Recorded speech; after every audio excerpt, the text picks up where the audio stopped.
बिस्मिल्लाहिर्रहमानिर्रहीम। आज हमारा लेक्चर नंबर 4 है जिसमें हम थोड़ा सा एसईओ की बेसिक्स को मजीद इन्हांस करेंगे अपना नॉलेज, और उसके साथ हम आज थोड़ा सा टूल्स के बारे में भी स्टडी करेंगे कि ये टूल्स क्या हैं, क्यों हैं, कैसे बेनिफिट होता है, और कोई एक टूल आज हम एक्सपेरिमेंट के तौर पे प्रैक्टिकल भी करेंगे उसके ऊपर, ताकि हमारा कंसेप्ट जो है टूल्स के हवाले से वो थोड़ा सा स्ट्रॉन्ग हो जाए, बिल्ड हो जाए। उसके बाद फिर हम नेक्स्ट क्लास में इंशाल्लाह कीवर्ड रिसर्च की तरफ मूव कर जाएंगे, क्योंकि कीवर्ड रिसर्च जो है वो सारे के सारे टूल्स के ऊपर है। इसी तरह फिर हम नीच रिसर्च की तरफ मूव करेंगे। चलें जी, हम थोड़ा सा देखते हैं। लास्ट टाइम हमने जो स्टडी किया था वो रैंकिंग फैक्टर तक हमने स्टडी कर लिया था, जिसमें हमने डिफरेंट मार्केटिंग टेक्निक्स देखी थी कि एसईओ में हम कौन कौन सी मार्केटिंग टेक्निक्स होती हैं, जिसमें हमने इनबाउंड आउटबाउंड मार्केटिंग देखा था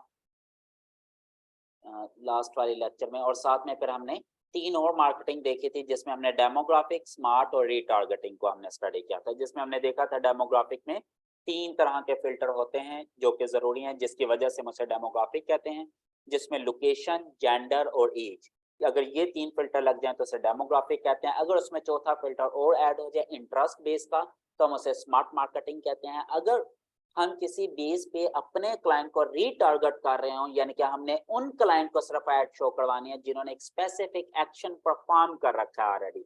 जैसे फॉर एग्जांपल मेरी एक ई कॉमर्स की वेबसाइट है, वो मेरी वेबसाइट पे गया, उसने एक प्रोडक्ट उठाया मेरी वेबसाइट पर, अपने कार्ट में ऐड टू कार्ट कर लिया, लेकिन ऐड टू कार्ट करने के बाद उसने कुछ नहीं किया, उसने वेबसाइट बंद कर दी, उसने ऑर्डर प्लेस नहीं किया।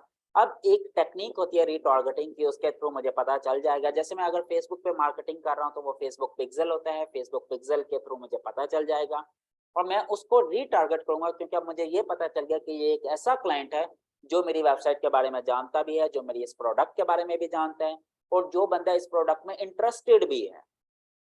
तो फिर मैं उसको रीटारगेट करूंगा, और जैसे उसे रीटारगेट करूंगा तो उसे कस्टमाइज्ड एड्स शो करना शुरू कर दूंगा। और वो जो रीटारगेट वाली एड्स हो सकती हैं वो एक स्पेसिफिक कंटेंट के ऊपर भी पॉसिबल है कि वो रखती हों। जैसे कि फॉर एग्जांपल ऐसा बंदा जिसने मेरी वेबसाइट यूज़ कर लिया और उसके ऊपर अपनी कोई प्रोडक्ट ऐड भी कर लिया लेकिन ऑर्डर प्लेस नहीं किया, अब मैं चाहता हूँ कि इसको मैं सेल्स में कन्वर्ट कर लूँ, तो हो सकता है मैं उसे 10% डिस्काउंट ऑफर कर दूँ ताकि ये फ़ौरन ये प्रोडक्ट बाय कर ले, क्योंकि अब मुझे ये तो पता चल गया कि ये बंदा इस प्रोडक्ट में इंटरेस्टेड है। अगर वो इंटरेस्टेड था तो ही उसने मेरी प्रोडक्ट अपने कार्ट में ऐड की, वरना वो ना करता। अब ड्यू टू एनी रीजन में भी उसके पास कार्ड नहीं था या पेमेंट नहीं थी या उसने सोचा बाद में कर लूंगा, या जो भी है। अब मैं ये चाह रहा हूँ कि ऐसे लोग जो इंटरेस्ट रखते हैं उनको तो मैं सेल्स में कन्वर्ट करूँ ना एज सुन एज पॉसिबल।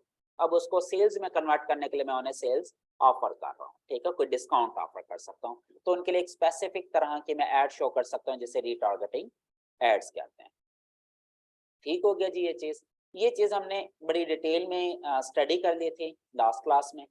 आज हम एसईओ को का कंसेप्ट थोड़ा सा मजीद बिल्ड करते हैं, जिसमें हमने रैंकिंग फैक्टर को देखना है। रैंकिंग फैक्टर हमने देखा था कि क्या होता है, there are different types of factors जिसकी बेस पे गूगल ये डिसाइड करता है कि मुझे किस वेबसाइट को कौन सी पोजीशन असाइन करनी है। इसके एग्जांपल मैंने एग्जाम से भी दी थी कि अगर एक क्लास में 100 बच्चे हैं तो आपको कैसे पता चलेगा कि नंबर 1 स्टूडेंट कौन सा है, नंबर 2 कौन सा है, नंबर 3 कौन सा है, नंबर 4 कौन सा है। तो आप क्या करते हैं, नंबर तमाम सब्जेक्ट्स जो भी उसके होते हैं उन तमाम के नंबर्स लेते हैं, उसको कमुलेट करते हैं, उनका टोटल निकाल के जिसके नंबर सबसे हाईएस्ट होते हैं उसे नंबर 1 कर देते हैं। ये लेमैन लैंग्वेज में बता रहा हूँ, ये इतना सिंपल नहीं है गूगल का एल्गोरिथम। गूगल का एल्गोरिथम बहुत कम्प्लेक्स है, लेकिन एक लेमैन लैंग्वेज में आपको समझाने के लिए ये चीज मैं बता रहा हूँ। इसी तरह गूगल के अपने कुछ रैंकिंग फैक्टर हैं जो कि more than 200 ranking factor according to Sundar Pichai. सुंदर पिचाई के अपने ट्वीट के अकॉर्डिंगली कि they are more than 200 factors जिनके बेसिस पे हम किसी भी वेबसाइट की रैंकिंग असाइन करते हैं। अब वो कुछ रैंकिंग फैक्टर तो हम आगे स्टडी करेंगे क्या क्या हैं, कैसे हैं, ठीक है। फिर हमने ये देखा था कि एसईओ और एसईएम में क्या डिफरेंस है, एसईओ एसएमएम में क्या डिफरेंस है, एसईओ डिजिटल मार्केटिंग में क्या डिफरेंस है। आई होप ये सारी चीजें हमने बड़ी डिटेल में स्टडी कर ली थी, इनका हमने कंपैरिजन भी किया था। एक चीज मैं आपको थोड़ा सा मजीद बताता चलूं, एसईओ और डिजिटल मार्केटिंग का डिफरेंस। इसके लिए ना एक इमेज है मेरे पास, एक मिनट मैं अभी आपको ना अपनी स्क्रीन स्विच करता हूँ। आपको मेरा फेसबुक वाला पेज नजर आना शुरू हो गया होगा, group learn to earn with GA. इसमें हम जाते हैं मीडिया में, यहाँ पे एक पिक्चर मैंने अपलोड की थी किसी जमाने में, आई होप यहाँ पढ़ी होगी। वो मैं पिक्चर आपको दिखाता हूँ, आपका कंसेप्ट ना बहुत इजीली क्लियर हो जाएगा। डिजिटल मार्केटिंग और एसईओ, बहुत सारे लोगों को ये कंफ्यूजन होती है कि what is the difference between SEO and digital marketing. वो ये अज्यूम करते हैं कि डिजिटल मार्केटिंग कोई अलग एक दुनिया है क्या चीज, वो कंसेप्ट बिल्ड नहीं कर पाते। तो ये पिक्चर अभी ये मिल गई, अभी आपको इससे कंसेप्ट क्लियर हो जाएगा बिल्कुल। इसको मैं टैब में ओपन करता हूँ ताकि साइज बड़ा हो जाए। यस, आई होप ये सबको क्लियर है, ये पिक्चर नजर आ रही है। डिजिटल मार्केटिंग, अब देखें बेसिकली डिजिटल मार्केटिंग क्या है, ये एक समंदर है पूरा। अब जैसे एक समंदर में से या दरिया निकलते हैं, कुछ दरिया होते हैं, दरियाओं में से नहरें निकलती हैं, नहरों में से छोटे छोटे नदी नाले निकलते हैं, बिल्कुल इसी तरह डिजिटल मार्केटिंग एक अलग दुनिया है, समंदर है। इसमें फिर कुछ डिफरेंट फील्ड्स निकलते हैं, जैसे इंटरनेट मार्केटिंग, ये भी डिजिटल मार्केटिंग की फील्ड है। फिर इंटरनेट मार्केटिंग में एक सर्च इंजन मार्केटिंग है, ये भी एक अलग फील्ड है।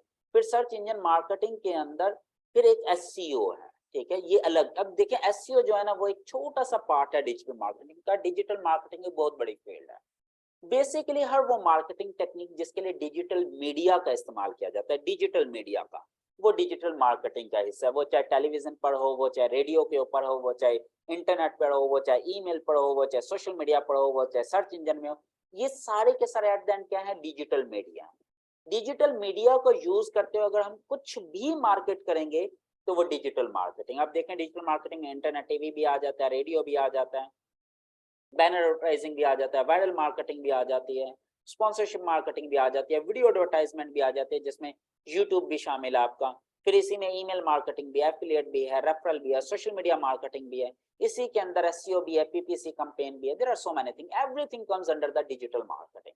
अब डिजिटल मार्केटिंग का एक अलग एक ये समझ लें एक नहर है या एक दरिया है, जिस दरिया को हमने नाम दे दिया इंटरनेट मार्केटिंग का। यानी कि ये डिजिटल मार्केटिंग की एक फील्ड है इंटरनेट मार्केटिंग, यानी कि ऐसा मीडिया जो इंटरनेट से कनेक्टेड हो, यानी कि इंटरनेट मीडिया को अगर यूज करते हुए हम मार्केट करेंगे तो वो इंटरनेट मार्केटिंग में आएगा।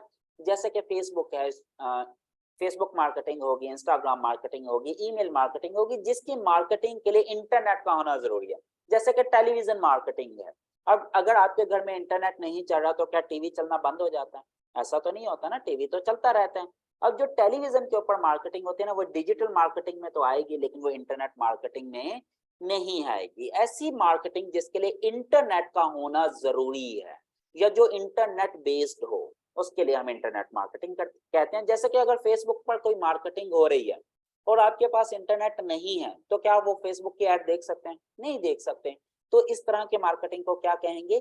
Internet marketing. समझ लगे?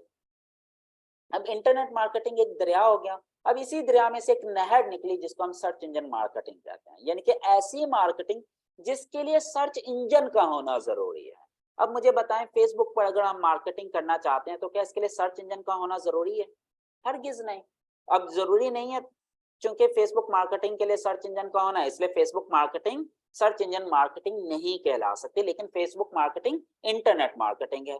इसी तरह एससीएम, जो सर्च इंजन के अंदर वो एड्स लगी होती हैं, मुझे ये बताएं कि अगर वो एड आप देखना चाहते हैं तो क्या उसके लिए सिर्फ इंटरनेट का होना काफी है या साथ में सर्च इंजन का होना भी जरूरी है? अगर सर्च इंजन होगा तो ही वो ऐड नजर आएंगे ना। इसी तरह एसईओ है, अगर सर्च इंजन नहीं है तो एसईओ भी एग्जिस्ट नहीं करेगी। तो SEO, PPC, search engine marketing, ये सारे के सारे किस डोमेन में आएंगे, किस नहर में आएंगे? एसईएम की दुनिया में, सर्च इंजन मार्केटिंग की दुनिया में।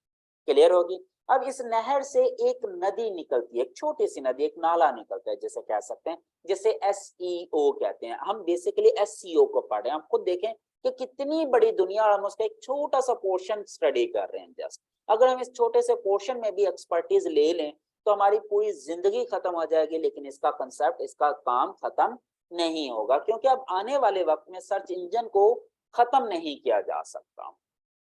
हाँ, सर्च इंजन की शेप जरूर बदल सकती है, रिटर्न टैक्स के बजाय वॉइस सर्च इंजन पे जा सकते हैं, विजुअल सर्च इंजन पे जा सकते हैं, एक एक्शन बेस्ड सर्च इंजन पे जा सकते हैं, लेकिन एट द एंड अब हमने सर्च इंजन पर ही रहना है। हाँ, उसके एडवांस शेप्स हम जरूर फॉलो करेंगे। ये चीज समझ लग रही है? इसकी मैं एक और एग्जांपल देता हूँ। अगर कोई आपको कहे कि जी मैं साइंस स्टडी कर रहा हूँ, साइंस पढ़ रहा हूँ, आप कहेंगे भाई साइंस में क्या पढ़ रहे हो? साइंस की तो बहुत बड़ी फील्ड है ना, उसमें फिजिक्स भी आता है, मैथ भी आती है, केमिस्ट्री भी आती है, बायोलॉजी भी आती है, जोलॉजी भी आती है, there so many other things, so many other things.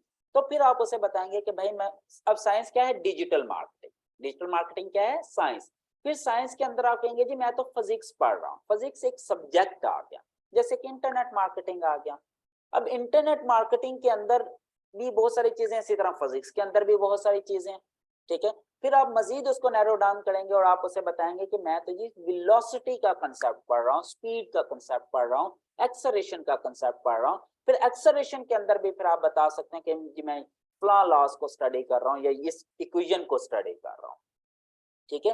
बिल्कुल इसी तरह डिजिटल मार्केटिंग का कंसेप्ट है। डिजिटल मार्केटिंग ओवरऑल एक समंदर है जिसमें बहुत सारी चीजें हैं, बहुत सारी चीजें। अगर आप सारी जिंदगी डिजिटल मार्केटिंग को स्टडी करते रहें तो डिजिटल मार्केटिंग में कोई बंदा एक्सपर्ट नहीं हो सकता, ये जहन में रखें। एक और बात, ये अभी जो पिक्चर है ना, ये मुझे थोड़ी सी ओल्ड लग गई है। अब इसमें कहीं भी इन्फ्लुएंसर मार्केटिंग का कंसेप्ट नहीं मुझे नजर आ रहा, जबकि इन्फ्लुएंसर मार्केटिंग भी डिजिटल मार्केटिंग की एक बहुत बड़ी टेक्निक है जो आजकल बहुत ज्यादा पॉपुलर है। अब उसके लिए हम बहुत सारे डिफरेंट मीडियाज को यूज करते हैं, जैसे कि फेसबुक है, यूट्यूब है, रील्स है, शॉर्ट्स है, टिकटॉक है, लाइकी है, लिंक्डइन है, अपना सोशल नेटवर्क को यूज करते हैं। ये सारे का सारा मिलकर हमें इन्फ्लुएंसर मार्केटिंग की तरफ मूव करता है, ठीक है। अब आपको एक थोड़ा सा आइडिया तो हो गया कि डिजिटल मार्केटिंग क्या है और एसईओ क्या है। SEO is the part of the digital marketing, ठीक है। एसईओ एक पोर्शन है डिजिटल मार्केटिंग का। क्लियर होगी, यहाँ तक कोई क्वेश्चन या कंफ्यूजन तो नहीं है? आई होप ये चीज तो आपको क्लियर होगी होगी कि एसईओ क्या है और डिजिटल मार्केटिंग क्या है। एसईओ एक डिजिटल मार्केटिंग का पार्ट तो है, लेकिन एसईओ इटसेल्फ डिजिटल मार्केटिंग नहीं है। लेकिन हाँ, SEO basically this is a small portion of the digital marketing. Digital marketing में बहुत सारी चीजें आ जाती हैं। देखें, इसमें हम सोशल मीडिया मार्केटिंग भी पढ़ेंगे, एसईओ भी पढ़ेंगे, पीपीसी को भी हम थोड़ा सा कंसेप्ट स्टडी करेंगे, हम एफिलिएट मार्केटिंग को भी स्टडी करेंगे, हम ईमेल मार्केटिंग को भी देखेंगे, हम कंटेंट मार्केटिंग को भी देखेंगे। ये चीजें हम थोड़ा सा स्टडी करेंगे, ब्लॉगिंग को भी हमने देखना है, काफी सारा पोर्शन हमने इसमें स्टडी करना है। मोबाइल एडवर्टाइजिंग भी एक अलग दुनिया है, इन चीजों को हम थोड़ा थोड़ा स्टडी करेंगे। हम पूरी की पूरी डिजिटल मार्केटिंग नहीं स्टडी कर सकते, लेकिन जो मेजर 3, 4, 5 पार्ट्स हैं हम उनको जरा डिटेल में स्टडी करेंगे। सबसे ज्यादा जो डिटेल में मैं लेकर जाऊंगा that would be SEO, search engine optimisation. SEO comes under SEM, right? जी, SEM एक जनरल टर्म है, सर्च इंजन मार्केटिंग, यानी कि ऐसी एक मार्केटिंग टेक्निक, ऐसा मीडिया जिसमें सर्च इंजन चाहिए। मैं इसको SEM को सर्च इंजन मार्केटिंग की बजाय सर्च इंजन मीडिया कहना पसंद करूंगा, क्योंकि SEM जो है ना, ये थोड़ी सी कंफ्यूजन वाली टर्म होगी आप लोगों के लिए, क्योंकि SEM हम बेसिकली वो एड्स को कह रहे हैं। तो आप ये कह लें कि ये सर्च इंजन मीडिया की बात हो रही है, ये सर्च इंजन मार्केटिंग नहीं है, सर्च इंजन मीडिया, ठीक है। ऐसा काम जिसके लिए सर्च इंजन मीडिया का होना जरूरी है, वो चाहे एसईओ है, चाहे पीपीसी है। अब जैसे वो एसईएम जिसे हम कहते हैं ना, वो बेसिकली पीपीसी को कहते हैं, पे पर क्लिक, यानी कि आपने पर क्लिक के हिसाब से पे करना है, वो एसईएम होती है, ठीक है। वो इसको पीपीसी लेकर चल रहा है, ठीक है। तो ये हम चीजें थोड़ी सी मजीद डिटेल में देखेंगे तो आपको कंसेप्ट मजीद थोड़े से क्लियर होते चले जाएंगे। पहली दफा क्लियर हुआ जी, थैंक यू। बड़ी सिंपल सी चीज है, बस ये इस पिक्चर ने आपको सारा कंसेप्ट क्लियर कर दिया होगा। इज एसईएम और पीपीसी सेम? अगर सर्च इंजन मार्केटिंग की बात करते हैं तो पीपीसी आप कह सकते हैं कि सेम चीज है, ठीक है। इसमें थोड़ा सा डिफरेंस होता है, देखें वो ये चीजें भी अभी मैंने पढ़ानी है। एसईएम में सिर्फ उस पीपीसी को कहूंगा जो सर्च इंजन के अंदर ऐड लगी है। वही ऐड अगर किसी वेबसाइट के अंदर चल रही है तो फिर हम उसे सर्च इंजन मार्केटिंग के बजाय डायरेक्ट पीपीसी कहेंगे। लेकिन पीपीसी में दोनों तरह की एड्स आ जाती हैं, जो सर्च इंजन में लगी हैं वो एड्स भी आ जाती हैं, जो वेबसाइट के अंदर एड्स लगी हैं वो भी आ जाती हैं। ये दोनों पीपीसी के अंदर आती हैं, ठीक है। और इसको मैं सर्च इंजन मार्केटिंग के बजाय सर्च इंजन मीडिया कहना पसंद करूंगा आप लोगों की आसानी के लिए, ताकि आप में कोई कंफ्यूजन ना हो, आपका कंसेप्ट क्लियर हो जाए। क्लियर होगी, यहाँ तक कोई कंफ्यूजन तो नहीं है? ये मैंने बहुत अरसा पहले आई थिंक ये शेयर की थी, आई एम नॉट रॉन्ग, 2021, 7 अगस्त 2021, साल 1 साल से भी ऊपर हो गया। तब ये मैंने पिक्चर एक दफा मैंने किसी को कोई लेक्चर देना था, मुझे याद भी नहीं है, तो मैंने ये पिक्चर शेयर की थी सब इंटरनेट से ढूंढ के। ठीक हो गया जी। चलें जी, अब हम थोड़ा सा मजीद अपना नॉलेज इन्हांस करते हैं। Back to the file. Okay अब हमने इनबाउंड और आउटबाउंड मार्केटिंग को भी काफी डिटेल में स्टडी कर लिया है। SEO role in inbound marketing ये भी स्टडी कर चुके हैं। यहाँ तक हम सारी चीजें इन डिटेल स्टडी कर चुके हैं। अब हमने एक और चीज पढ़नी है, that is a piezo model. देखें इस मॉडल को अंडरस्टैंड करना हमारे लिए बहुत जरूरी है, क्योंकि कल को अगर हमने अपना एक बिजनेस सेटअप करना है, अपना कोई भी क्लाइंट को सेटअप करना है या क्लाइंट को डील करना है, तो इन चीजों का कंसेप्ट होना जरूरी है।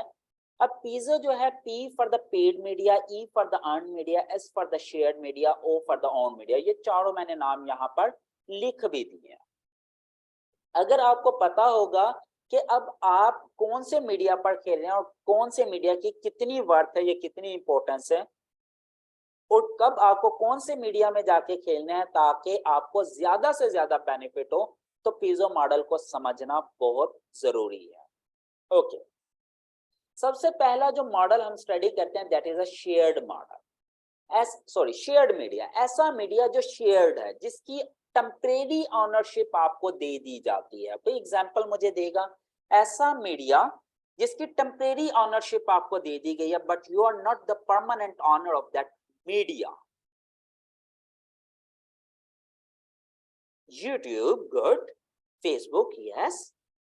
अब एग्जैक्टली जैसे फेसबुक पर आपने पेज बना लिया, ग्रुप बना लिया, अब जो फेसबुक पेज जो है ना, वो परमानेंट आपकी ऑनरशिप नहीं है, आप उसके टेम्परेरी ऑनर है। You are the admin, actually that is a shared media. उसकी ऑनरशिप फेसबुक के पास है, लेकिन उसने टेम्परेरी आपको दे दी ताकि आप उसको एंजॉय करें। लेकिन कब तक? जब तक फेसबुक चाहे। जिस दिन फेसबुक चाहे आपका वो पेज या वो आपका ग्रुप डिलीट कर सकती है या बैन कर सकती है आपको, या आपका अकाउंट भी डिलीट कर सकते हैं। जितना भी सोशल मीडिया वो सारे का सारा शेयर्ड मीडिया में आता। The complete social media comes under the shared media. समझ लगती है?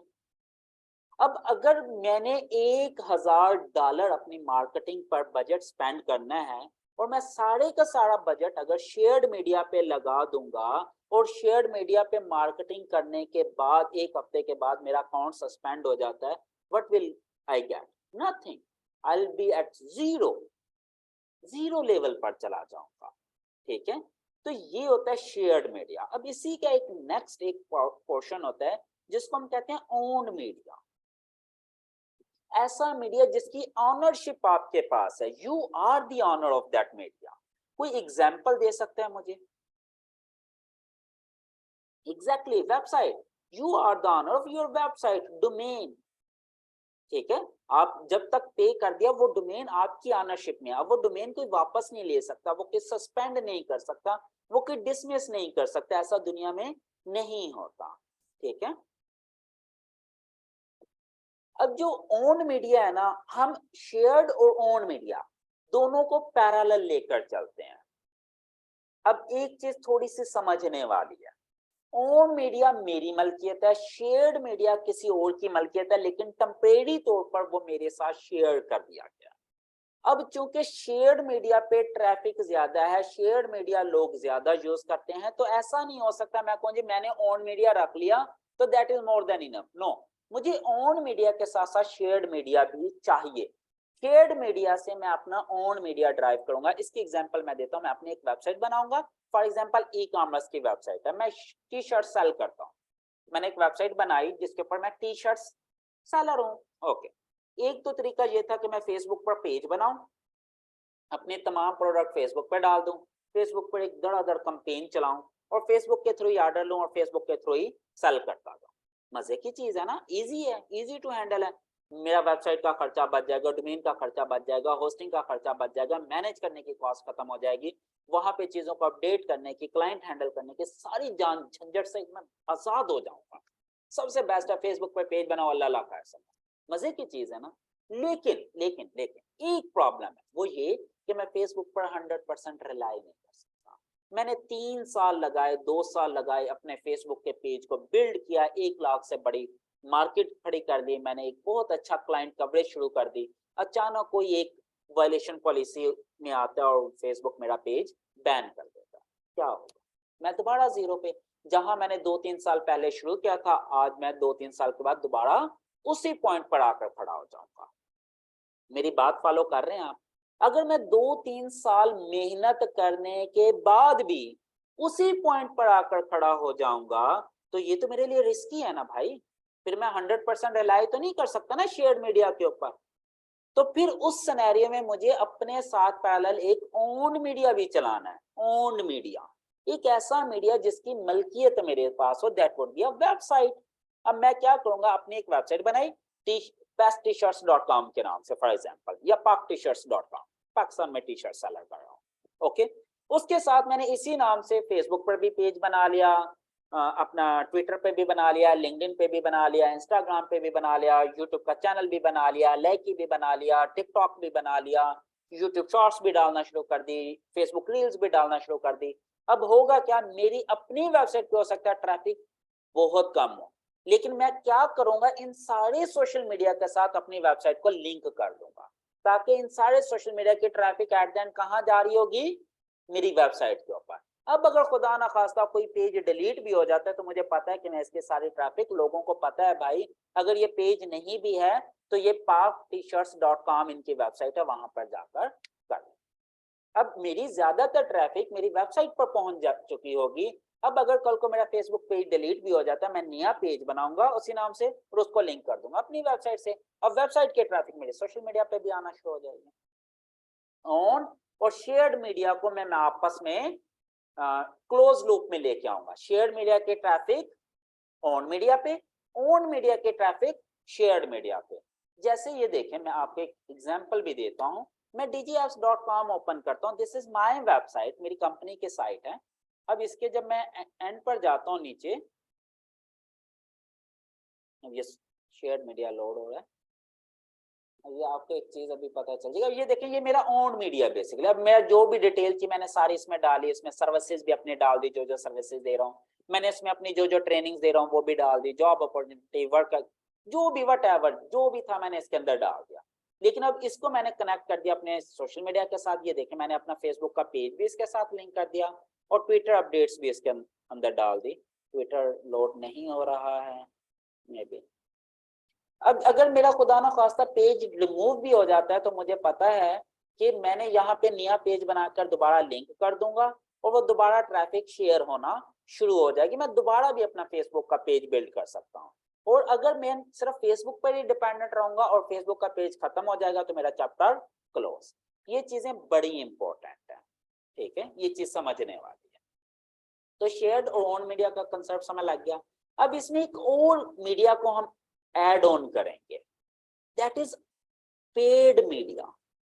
भाई जो भी ऐसा मीडिया जिसके ऊपर आप पैसा लगाते हैं to grab the traffic, that comes under the paid media.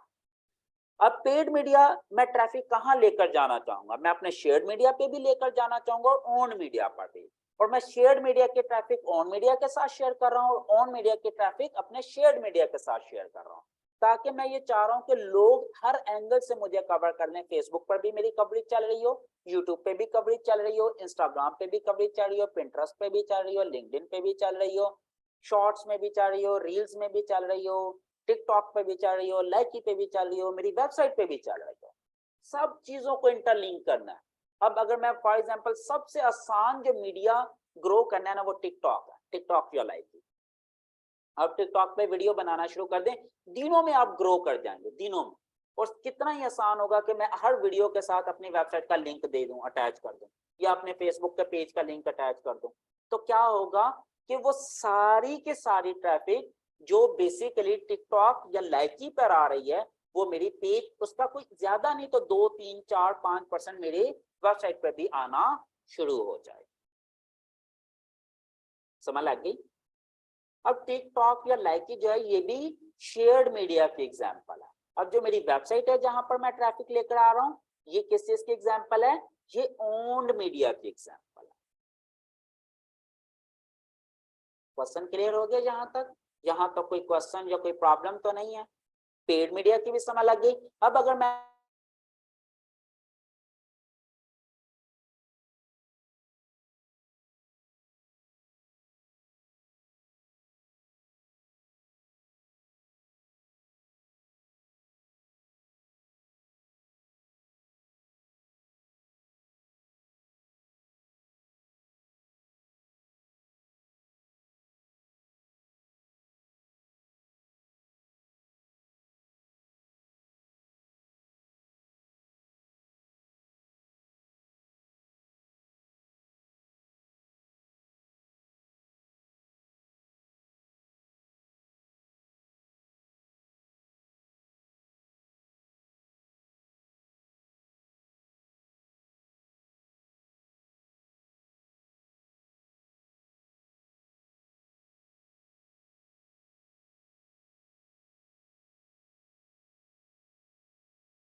Hello, sorry, अब आवाज आ रही है? I am sorry, actually mic off हो गया था। चलें, मैं ये बता रहा था कि अब आपको शेयर्ड ओन मीडिया की समझ लग चुकी है।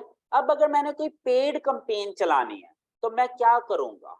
अब बेसिकली उस पेड कैंपेन का कुछ पोर्शन मैं शेयर मीडिया के साथ शेयर कर रहा हूँ, यानी कि फेसबुक इंस्टाग्राम के ऊपर भी चला रहा हूँ, और कुछ जो इन्वेस्टमेंट है वो मैं अपने ऑन मीडिया पे भी कर रहा हूँ। अगर मैं ऑन मीडिया पे नहीं भी करता और मैंने ऑन मीडिया अपना शेयर्ड मीडिया के साथ कनेक्ट किया हुआ है, तो जो शेयर्ड मीडिया पे ट्रैफिक आएगी वो मैं at the end on media पर भी लेकर जा रहा हूँ। तो ये पिक्चर आपको क्लियर होगी कि अगर आप कोई बिजनेस के ऑनर है या आपका कोई क्लाइंट है, तो उनको तमाम तरह का मीडिया उनके पास होना जरूरी है। ऐसा नहीं हो सकता कि आप शेयर्ड मीडिया पर ही पूरा बिजनेस कर लें, नहीं, इट्स नॉट पॉसिबल। या सिर्फ ऑन मीडिया पर बिजनेस कर लें, ये भी पॉसिबल नहीं है। पेड मीडिया ऑप्शनल हो सकता है आप कहेंगे जी पेड मीडिया की मुझे जरूरत नहीं है, मैं ऑर्गेनिक वे से इतना ग्रो कर सकता हूँ कि मुझे जरूरत नहीं है पेड मीडिया की, इट्स ओके फाइन। लेकिन शेयर्ड और ओन मीडिया का होना, दोनों का होना किसी भी बिजनेस के लिए जरूरी है। पिक्चर क्लियर होगी? अब एट द एंड जो सबसे इंपॉर्टेंट मीडिया हमारा, दैट इज अर्न्ड मीडिया। हम ये जो सारा काम कर रहे हैं, shared media, on media, paid media, ये एक ही पर्पस के लिए कर रहे हैं ताकि हम अर्न मीडिया अचीव कर लें। अर्न मीडिया क्या है? बेसिकली वो कहते हैं ना, यार ये बंदा तो ब्रांड बन गया, इसकी तो बड़ी यानी कि पीआर हो गई, इसको तो अब लोग जानने लगे, इसका नाम बन चुका है। अब ये नाम बनना क्या है? ये अर्न मीडिया है। बेसिकली वो एक क्रेडिट आपने अर्न कर ली है, वो आपने जो अपना नाम कमाना था ना, जिसे कहते हैं ना नाम कमाना, वो अर्न मीडिया बेसिकली, ठीक है। जैसे कि फॉर एग्जांपल अगर आपका शेयर्ड मीडिया खत्म भी हो जाए तो लोग गूगल में जाके आपका नाम सर्च कर रहे हैं, नाम सर्च कर रहे हो। जैसे यूट्यूब पर मेरे चैनल की बहुत ज्यादा जो सर्चेज हैं, जो सबसे ज्यादा सर्चेज मेरे यूट्यूब चैनल की होती हैं, वो होती हैं लर्न विद जीए के नाम से। इसका मतलब यह है कि लोग मेरे यूट्यूब को मेरे नाम से सर्च कर रहे हैं। इसका मतलब ये कि लोग मेरा नाम जानना शुरू हो चुके हैं। इसको कहते हैं अर्न्ड मीडिया। और एट द एंड हम shared media, on media, paid media, तीनों को यूज कर रहे हैं क्या अचीव करने के लिए? अर्न मीडिया अचीव करने के लिए। अर्न मीडिया हमारा सबसे ज्यादा important. You getting my point? अगर आज एलन मस्क का अकाउंट डिलीट हो जाए ट्विटर से फॉर एग्जांपल, तो क्या एलन मस्क को लोग जानना छोड़ देंगे? क्या अगर कल नया अकाउंट बना लिया एलन मस्क, तो क्या उसके फॉलोअर्स नहीं होंगे? आप देखिएगा विद इन अ मंथ वो दोबारा मिलियंस ऑफ फॉलोअर्स में चला जाएगा। क्यों? क्योंकि he has earned his name. वो अपना नाम कमा चुका है, वो ब्रांड बन चुका है। Elon Musk is the world richest person. Elon Musk is the owner of the Twitter now, ठीक है। तो ये चीज अर्न मीडिया होती है, और यही काम हमने अपनी वेबसाइट के साथ करना होता है। हम अपना ब्लॉग बनाते हैं, हम उसके लिए शेयर्ड मीडिया बनाते हैं, ऑन मीडिया लेते हैं, पेड मीडिया लेते हैं, एट द क्या, ताकि हम अपना अर्न मीडिया कमा लें। इसी तरह आप फ्रीलांसर पर जाते हैं, फ्रीलांसर पर भी आप शेयर्ड मीडिया का सहारा भी लेते हैं, ऑन मीडिया का सहारा भी लेते हैं, पेड मीडिया का सहारा भी लेते हैं। क्यों? ताकि आप अपना नाम कमाना चाहते हैं, आप अपने आप को as a brand, as an identity introduce करवाना चाहते हैं सबके सामने। क्लियर हो गया जी? हर वो मीडिया जिसकी ऑनरशिप आपके पास नहीं होती लेकिन टेम्परेरी एडमिन आपको बना दिया जाता है, वो शेयर्ड मीडिया है। उसमें अपवर्क भी आ जाता है, उसमें फ्रीलांसर भी आ जाता है, उसमें तमाम सोशल मीडिया आ जाता है। ये पिक्चर क्लियर होगी? पिज़्ज़ा मॉडल बड़ा एक सिंपल सा ले मैन की तरह मैंने आपको समझा दिया। मुझे उम्मीद है कि हर बंदे को समझ लग गया होगा शेयर्ड मीडिया क्या है, क्यों और कितना जरूरी है। फिर अकेला शेयर्ड मीडिया पे आप डिपेंडेंट नहीं हो सकते, आपको ऑन मीडिया पे जाना पड़ेगा इन एनी केस। और अकेला ऑन मीडिया पर भी आप डिपेंडेंट नहीं हो सकते, क्योंकि ऑन मीडिया पे ट्रैफिक चाहिए और वो शेयर्ड मीडिया के थ्रू हम ज्यादा अच्छी ट्रैफिक लेकर आ सकते हैं। तो इसलिए शेयर्ड और ऑन मीडिया दोनों आपने पैरेलल लेकर चलने हैं। साथ में आप पेड मीडिया का सहारा लेंगे तो जल्दी ग्रो कर जाएंगे, अगर नहीं लेंगे तो थोड़ा वक्त लग सकता है। लेकिन एट द एंड हम जाना कहाँ चाह रहे हैं? अर्न मीडिया की तरफ। We want to earn our own name actually. ठीक हो गया? This is simply the pizza model, ठीक है। तो ये आपको पता होना चाहिए। आपके पास बहुत सारे क्लाइंट आएंगे जो कहेंगे हमारी website top of the list है, लेकिन हमारे पास फेसबुक पेज नहीं है, ट्विटर नहीं है, लिंक्डइन नहीं है, यूट्यूब नहीं है। वो कहेंगे जी हमें जरूरत नहीं है। क्यों? क्योंकि जी हमारा सारे का सारा बिजनेस वेबसाइट पे है। आप कहेंगे जी इवन दो आपका चाहे कोई बिजनेस फेसबुक या ट्विटर, लिंक्डइन पर ना हो, तब भी आपको शेयर्ड मीडिया की जरूरत होगी, ताकि शेयर्ड मीडिया से आप ट्रैफिक ग्रैब करके अपने ऑन मीडिया पर ले जा सकें। ताकि आप अपने बिजनेस को एक्सपेंड कर सकें, मजीद इंक्रीज कर सकें। या कोई बंदा आपको मिलेगा, वो कहेगा जी मेरा तो पूरे का पूरा बिजनेस ही फेसबुक पर है या इंस्टाग्राम के ऊपर है and I am very happy with that, मुझे वेबसाइट बनाने की क्या जरूरत है, मैं तो वहां पे पैसे कमा रहा हूँ। जी बिल्कुल, जब तक आप कमा रहे हैं बहुत अच्छा है, लेकिन क्या होगा अगर फेसबुक ने आपका अकाउंट डिलीट कर दिया, या फेसबुक ने आपका पेज डिलीट कर दिया, या इंस्टाग्राम ने डिलीट कर दिया, या हैक हो गया, या कुछ भी होगा, देन व्हाट विल हैपन? आपका काम multiplied by zero, straight forward, खत्म, जीरो हो जाएगा। तो उस सूरत में अगर आपका ऑन मीडिया होगा तो वो आपको पास एक बैकअप के तौर पे खड़ा होगा, जो आपको पुश करेगा और फौरन आपकी ट्रैफिक को ऑन मीडिया पर ड्राइव करवाना शुरू कर देगा और आपको बहुत ज्यादा हेल्पफुल होता है। तो इसलिए शेयर्ड प्लस ऑन दोनों आपने साथ लेकर चलना है। क्लियर हो गया जी? मतलब सब से काम लेने हैं जी, बिल्कुल सबसे लेने हैं। अमेजोन भी शेयर्ड मीडिया, जी बिल्कुल शेयर्ड मीडिया है। GMB is also shared media. Google my business, जी बिल्कुल। पेड मीडिया की समझ नहीं आई। पेड मीडिया सिंपल यार एडवर्टाइजमेंट है। मैं फेसबुक पर कैंपेन चला रहा हूँ वो भी पेड मीडिया, गूगल पर एड्स चला रहा हूँ वो भी पेड मीडिया। ठीक है, पैसा दे के मैं अपने बिजनेस को एक्सपैंड करने की कोशिश कर रहा हूँ। ठीक हो गया जी? ओके जी, क्लियर हो गया। चलें जी, नेक्स्ट पॉइंट है हमारा white hat versus grey hat versus black hat SEO. This is very common terminologies. बहुत सारे लोग कहते हैं जी हम व्हाइट हैट एसईओ कर रहे हैं, बहुत सारे लोग कहते हैं जी जल्दी से रैंकिंग देंगे with the help of white hat SEO. मैंने बहुत ज्यादा ये टर्म सुनी है, white hat SEO, white hat SEO, white hat SEO. Sorry, question है सर वेबसाइट भी तो हैक हो सकती है ना? जी बिल्कुल हो सकती है, लेकिन उसका एक सोल्यूशन है ना। वेबसाइट हैक हो तो आप 3 घंटे के अंदर अंदर रिकवर कर सकते हैं ना। क्यों? क्योंकि सर्वर तो आपके कंट्रोल में है, डोमेन तो आपके कंट्रोल में है ना। वेबसाइट की हैकिंग अगर होगी तो टेम्परेरी होगी, जस्ट फॉर फ्यू आवर्स। लेकिन अगर फेसबुक की हैकिंग हो गई तो वो आपके कंट्रोल में नहीं है। अगर कोई पेज आपका हैक करके ले जाता है तो might be it would be not possible for you to get back, लेकिन अगर वापस ले भी लें तो it might can take a month और मोर टाइम। ठीक है, तो ये चीज हमने नोट करनी होती है। Okay, white hat versus grey hat versus black hat SEO में हम जाते हैं जी। बहुत सारे लोग ये कहते हैं कि जी हम व्हाइट हैट एसईओ करेंगे और आपको रिजल्ट दे देंगे। सबसे पहले तो ये समझें what does it mean by the hat. ये हैट होती क्या चीज है? व्हाइट हैट क्या है, ग्रीन हैट क्या है, ब्लैक हैट क्या है? ये सिंपल इज दैट हैट कहते हैं जो वो हैट आप पहनते हैं ना, कैप जिसे कहते हैं सर पे, वो हैट होती है। ये एक सिंबॉलिक कलर्स हैं कि जिस बंदे ने व्हाइट हैट पहनी होगी ना उसको हम कहते हैं यार ये नेक बंदा है। जिसने ब्लैक हैट पहनी होगी उसे हम कहेंगे यार ये एक बंदा ना खतरनाक बदनाम बंदा है, ये एक गलत आदमी है। जो ग्रे हैट होगी उसको हम कहेंगे दिस इज अ मिक्सचर, इसमें कुछ अच्छाई है कुछ बुराई है। Simple is that. ठीक है, ओके, सिंपल इज दैट। अगर मैं एक और एग्जांपल दे रहा हूं, अगर मैं इस मुल्क का सिटीजन हूं पाकिस्तान का और मैं पाकिस्तान के तमाम रूल्स को प्रॉपरली फॉलो कर रहा हूं तो मैं I am a white hat person in Pakistan, यानी कि मैं 100% फॉलो कर रहा हूं। लेकिन अगर मैं पाकिस्तान का सिटीजन हूं और मैं कोई डाकू भी हूँ, चोर भी हूँ, मैं हर 2 नंबर काम करता हूँ, मैं ड्रग सेलर भी हूँ, then I would be a black hat person, मैं एक गलत आदमी। इसी तरह अगर मैं बेसिकली कुछ चीजें सही कर रहा हूँ कुछ गलत कर रहा हूँ, ठीक है। हैट जो होती है ना इसमें 3 तरह की बेसिकली, ठीक है। White hat mean following 100% rules. Black hat mean not following the rules, trying to crack the system. ठीक है, मैं सिस्टम को वायलेट करने की कोशिश कर रहा हूँ। ग्रे हैट किसे कहेंगे? व्हाइट हैट प्लस ब्लैक, ठीक है। यानी कि उसमें मेरे पास कुछ चीजें पॉजिटिव हैं कुछ नेगेटिव हैं। और बिलीव मी, दुनिया में कोई भी आदमी ना व्हाइट हैट है ना ब्लैक।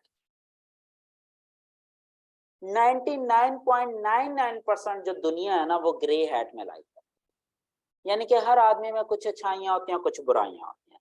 इसी तरह कोई भी बंदा 100% रूल्स को फॉलो नहीं कर सकता, कहीं ना कहीं जाके हम डेविएट कर जाते हैं। जैसे कि हम मुसलमान हैं, अगर मैं अल्लाह की दी हुई तालीम को 100% फॉलो करूंगा तो I would be the white hat person according to the Islam. अगर मैं कोई भी रूल नहीं फॉलो करता, वायलेट करता हूँ सारे रूल्स, तो मैं ब्लैक हैट पर्सन होऊंगा। मैं नमाज पढ़ता हूँ, ज़कात देता हूँ, हज करता हूँ, सब कुछ करता हूँ, जो बुनियादी हकूक हैं दुनिया के वो भी पूरे करता हूँ, जो हुकूकुल इबाद हैं वो भी पूरे कर रहा हूँ, 100% रूल फॉलो करता हूँ, आई would be a white hat person, जिसे आप कह सकते हैं फरिश्ता। ब्लैक हैट पर्सन वो है जो ना कोई अल्लाह के हकूक अदा करता है, ना कोई इंसानों के हकूक अदा करता है, उल्टा इंसानों को तकलीफ देता है, डाकू करता है, डकैती करता है, चोरी करता है, कत्ल करता है, फसाद फिल अर्ज करता है। वो क्या है? शैतान उसे हम कहते हैं, ब्लैक हार्ट पर्सन। ठीक है। तीसरी एक कैटेगरी होती है जो जैसे हम इंसान हैं यार, हम कोशिश तो करते हैं कुछ अच्छा करने की और बहुत सारी चीजें अच्छी कर भी लेते हैं, लेकिन कहीं ना कहीं जाने अनजाने में हमसे गलतियां भी हो जाती हैं, कोताहियां भी हो जाती हैं। इंसान ग्रे हैट, मैं हमेशा इंसानों को ग्रे हैट कैटेगरी में कंसिडर करता हूँ। व्हाइट हैट कैटेगरी में सिर्फ एक इंसान कंसिडर होता है, दैट इज पैगंबर। जो नबी होता है ना वो व्हाइट हैट होता है। क्यों? क्योंकि अल्लाह ताला ने उसकी हिफाजत की जिम्मेदारी ली होती है, क्योंकि नबी से कोई खता नहीं होती, गलती नहीं होती। नबी के अलावा दुनिया में हर इंसान खताकार है। तो सिर्फ एक नबी होता है जिसको मैं कहता हूँ व्हाइट हैट में है, बाकी इंसान सारे ग्रे हैट में। बिल्कुल इसी तरह अगर आप गूगल के 100% रूल्स को फॉलो करें तो वो व्हाइट हैट है, 100% रूल्स को फॉलो करें। अगर आप गूगल के रूल्स को वायलेट करें, कुछ ऐसा करने की कोशिश करें जिससे गूगल का एल्गोरिदम कंफ्यूज हो जाए, या आप गूगल के एल्गोरिदम को धोखा देने की कोशिश करेंगे, तो ब्लैक हैट है। लेकिन believe me, white hat doesn't exist in the world, doesn't exist. White hat SEO doesn't exist in the world. आपने ये फर्स्ट टाइम सुना होगा, white hat SEO does not exist in the world. क्यों? क्योंकि हम Google के rules को 100% follow कर ही नहीं सकते। गूगल कहता है डोंट क्रिएट योर बैकलिंक्स, अपनी वेबसाइट का बैकलिंक ना बनाओ। भाई अगर बैकलिंक नहीं बनाऊंगा तो मेरी वेबसाइट की रैंकिंग नहीं होगी, मुझे तो लिंक बनाने पड़ेंगे ना। गूगल कहता है जी लिंक वो होते हैं जो नेचुरल हो, खुद ब खुद लोग दें। भाई लोग खुद ब खुद मुझे क्यों रिकमेंड करेंगे जब तक मैं उन्हें कुछ दूंगा नहीं, जब तक मैं उन्हें कुछ कोई बेनिफिट नहीं दे रहा। मैं उन्हें बेनिफिट दूंगा तो वो मेरी रिकमेंडेशन देंगे ना। आप भी मुझे अगर रिकमेंड करेंगे ना कहीं कि यार ये सर गुलाम अब्बास हैं, ये एसईओ पढ़ाते हैं, इनसे सीख लें, वो इसी बेस पे देंगे कि अगर मैंने आपको कोई बेनिफिट दिया होगा। अगर मैंने आपको कोई बेनिफिट नहीं दिया तो आप मुझे कभी रिकमेंड नहीं करेंगे। तो बैकलिंक लेने के लिए मुझे कुछ ना कुछ करना पड़ता है खुद से, लेकिन वो गूगल की नजर में गलत है। लेकिन कुछ चीजें ऐसी हैं जहां पे गूगल अपनी आंखें बंद कर देता है, आंखें बंद कर लेता है, वो कुछ भी नहीं कहता। उसमें बैकलिंकिंग भी उसी कैटेगरी में आती है। अगर हम नेचुरल तरीके से बैकलिंकिंग करने की कोशिश करें, गूगल आपको कुछ नहीं कहता। इसका मतलब ये है कि गूगल ने उस पर खामोशी इख्तियार की हुई है, तो वो ग्रे हैट एरिया। इसी तरह इस्लाम में भी बहुत सारी चीजें हैं जहां पे वाजिया रूल नहीं डिफाइन किए, इस्लाम ने खामोशी इख्तियार कर लिया। हजूर के सामने कुछ काम ऐसे हुए जिनकी ना हजूर ने इंडोर्समेंट की ना ही उसे रिफ्यूज किया, बस हजूर ने कहा ठीक है ओके। तो वो ग्रे हैट है कि अगर वो कोई कर रहा है तो उसमें कोई कबाहत भी नहीं है, अगर नहीं कर रहा तो भी कोई मसला नहीं है उसमें। ठीक है। तो ये सारा सिनेरियो। तो हम जो करेंगे ना, जो हमारा area that is grey hat area, जो हम रहेंगे जिस एरिया में, लेकिन कोशिश ये होगी we will try to be closer to the white hat SEO। हम व्हाइट हैट एसईओ के करीब करीब रहने की कोशिश करेंगे कि हम ज्यादा से ज्यादा गूगल के रूल्स फॉलो करें, लेकिन 100% रूल्स फॉलो नहीं कर सकते थे। तो हम क्या कर किस एरिया में होंगे? हम ग्रे हैट एरिया में होंगे। ठीक है। अब ग्रे हैट में ब्लैक हैट की तरफ भी आप ज्यादा जा सकते हैं, व्हाइट हैट की तरफ भी आप ज्यादा जा सकते हैं। तो हमने ग्रे हैट में व्हाइट के करीब करीब रहने की कोशिश करनी है। क्लियर हो गई? तो ये सारी चीजें, कुछ रूल्स हैं गूगल के अपने, ये हम इन डिटेल इंशाल्लाह स्टडी करेंगे। तो मैं आपको वक्त के साथ साथ बताता जाऊंगा कि ये चीज व्हाइट हैट है, ये ग्रे हैट है, ये ब्लैक हैट है। ये छोटी छोटी चीजें मैं आपको वक्त के साथ साथ बताता चला जाऊंगा जब हम पढ़ रहे होंगे। जैसे फॉर एग्जांपल एक चीज मैंने आपको बताई कंटेंट की, तो मैं उसमें बताऊंगा जो कीवर्ड स्टफिंग है ये ब्लैक हैट में आती है। अच्छा, कीवर्ड स्टफिंग भी इतनी ब्लैक हैट में नहीं आती। अगर कीवर्ड्स को आप हिडन कलर में लिखना शुरू कर देंगे वो 100% ब्लैक हैट में है। अब कीवर्ड स्टफिंग करनी है, कीवर्ड स्टफिंग करूंगा तो भाई लोगों को नजर आएगी, लोगों को नजर आएगी तो यूजर एक्सपीरियंस बैड होगा। मैं चाहता हूँ यूजर एक्सपीरियंस भी बैड ना हो, लोगों को नजर भी ना आए, लेकिन सर्च इंजन को भी नजर आ जाए। तो मैं क्या करूंगा, व्हाइट के ऊपर अगर मैं व्हाइट कलर में लिख लूंगा देन व्हाट विल हैपन। जैसे एसईओ को मैं देखता हूँ अगर इसमें व्हाइट कलर एग्जिस्ट करता है तो ये लें जी, अब देख लें एसईओ लिखा हुआ है या नहीं यहाँ पे। ये लें जी एग्जाम्पल आपके सामने आ गया, लिखा हुआ है ना, ये लें नजर आ रहा है अब एसईओ, लेकिन अब नजर नहीं आ रहा। तो ये लिखा हुआ है लेकिन इंसानों से हम छुपा लेते हैं क्योंकि ह्यूमन आई उसको नहीं रीड कर सकती अगर फोरग्राउंड और बैकग्राउंड कलर सेम हो जाए। अब मैंने व्हाइट बैकग्राउंड के ऊपर व्हाइट कलर में टेक्स्ट लिख दिया तो इसको हम हिडन टेक्स्ट कहते हैं। इसके लिए पूरी एक टर्मिनोलॉजी यूज होती है जो इन फ्यूचर में आपको गाइड करूंगा, ठीक है। तो इस तरह की जो टेक्निक होती है ये प्योरली ब्लैक हैट टेक्निक में आती है कि गूगल को तो नजर आए लेकिन यूजर को नजर ना आए, ठीक है। तो ये आपको white hat, black hat, grey hat area का भी समझ लग गई। इसी तरह कुछ सर्च ऑपरेटर्स होते हैं गूगल के, यानी कि गूगल ने कुछ सर्च कमांड्स दे दी हमें कि हमारी हेल्प के लिए कि अगर आपको स्पेसिफिक तरह का कंटेंट देखना चाहते हैं या कोई स्पेसिफिक तरह की कोई इंफॉर्मेशन लेना चाहते हैं तो वो सर्च ऑपरेटर की मदद से आप बेनिफिट ले सकते हैं। फॉर एग्जाम्पल अब सर्च ऑपरेटर हैं क्या, मैं आपको एक चीज बताता हूँ। मैं ये देखना चाहता हूँ कि जो मेरी वेबसाइट है डिजिटल एप्लीकेशन जिसकी डोमेन है dgs.com, उसके कितने पेज गूगल के अंदर इंडेक्स हो चुके हैं, यानी कि कितने पेजेस ऐसे हैं जो गूगल ने रीड करके सेव कर लिए, क्रॉल करके इंडेक्स कर लिए। मेरी बात समझ लग रही है ना, क्योंकि गूगल में वही चीज आएगी रिजल्ट में जो चीज उसके पास सेव है। अगर गूगल ने कोई डाटा या कोई रिजल्ट या कोई पेज इंडेक्स नहीं किया तो वो क्या सर्च रिजल्ट में शो हो सकती है? हरगिज नहीं होगी। सर्च रिजल्ट में तो सिर्फ वही डाटा आएगा जो गूगल के पास इंडेक्स है। तो मैं ये देखना चाहता हूँ जो पेज मैंने लिखा है, जो आर्टिकल मैंने लिखा है वो गूगल में इंडेक्स भी हो गया या इंडेक्स ही नहीं हुआ। अगर वो इंडेक्स ही नहीं हुआ तो एसईओ का तो कंसेप्ट ही नहीं है। फिर एसईओ तो शुरू ही तब होगी ना जब गूगल में इंडेक्स होगा। ओके, अब एक तरीका तो यह है मैं जाऊं और लिखूं dgapps.com। अब भाई देखते हैं, अब गूगल ने मुझे बताया कि भाई 6710 पेजेस ऐसे हैं जिसमें dgapps.com का जिक्र है। अब हो सकता है वो लिंक ये भी ना हो, जैसे देखें पहला लिंक तो यही आ गया dgapps.com। अब दूसरा वेब इन्फॉर्मर है, लिंक्डइन है, accessify.com है। अब ये सारे वो वेबसाइट्स हैं, मुस्तकबिल.com है, जिन्होंने अपनी अपनी वेबसाइट में मेरी वेबसाइट का कहीं ना कहीं किसी ना किसी शक्ल में जिक्र कर रखा है, ये डोमेन नेम दे रखी है dgapps.com। लेकिन भाई मुझे ये तो नहीं चाहिए, मुझे तो ये चाहिए कि मेरी वेबसाइट के कितने पेज गूगल के पास हैं। ओके, उसके लिए कमांड होती है साइट कॉलन की।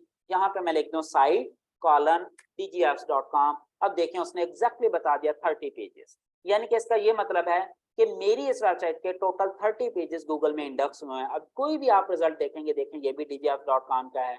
सेकंड पेज पे जाएंगे वो भी dgapps.com का ही रिजल्ट होगा, ये देखें, ये देखें, ठीक है, ये देखें। उसके बाद थर्ड पेज पे जाएंगे वहां भी dgapps.com होगा, ये देखें, ये देखें। समझ लग रही है?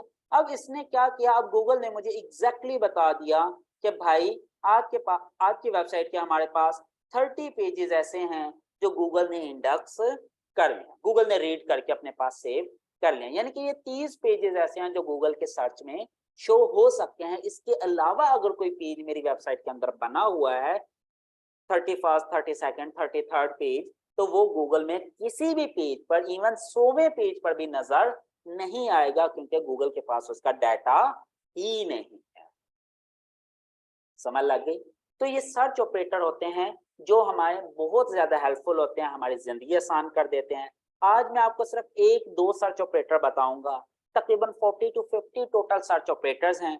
ये हम इसके ऊपर पूरा डिटेल्ड लेक्चर एक दिन स्टडी करेंगे कि सर्च ऑपरेटर क्या है, क्यों है, कैसे हैं, कौन कौन से सर्च ऑपरेटर्स हैं।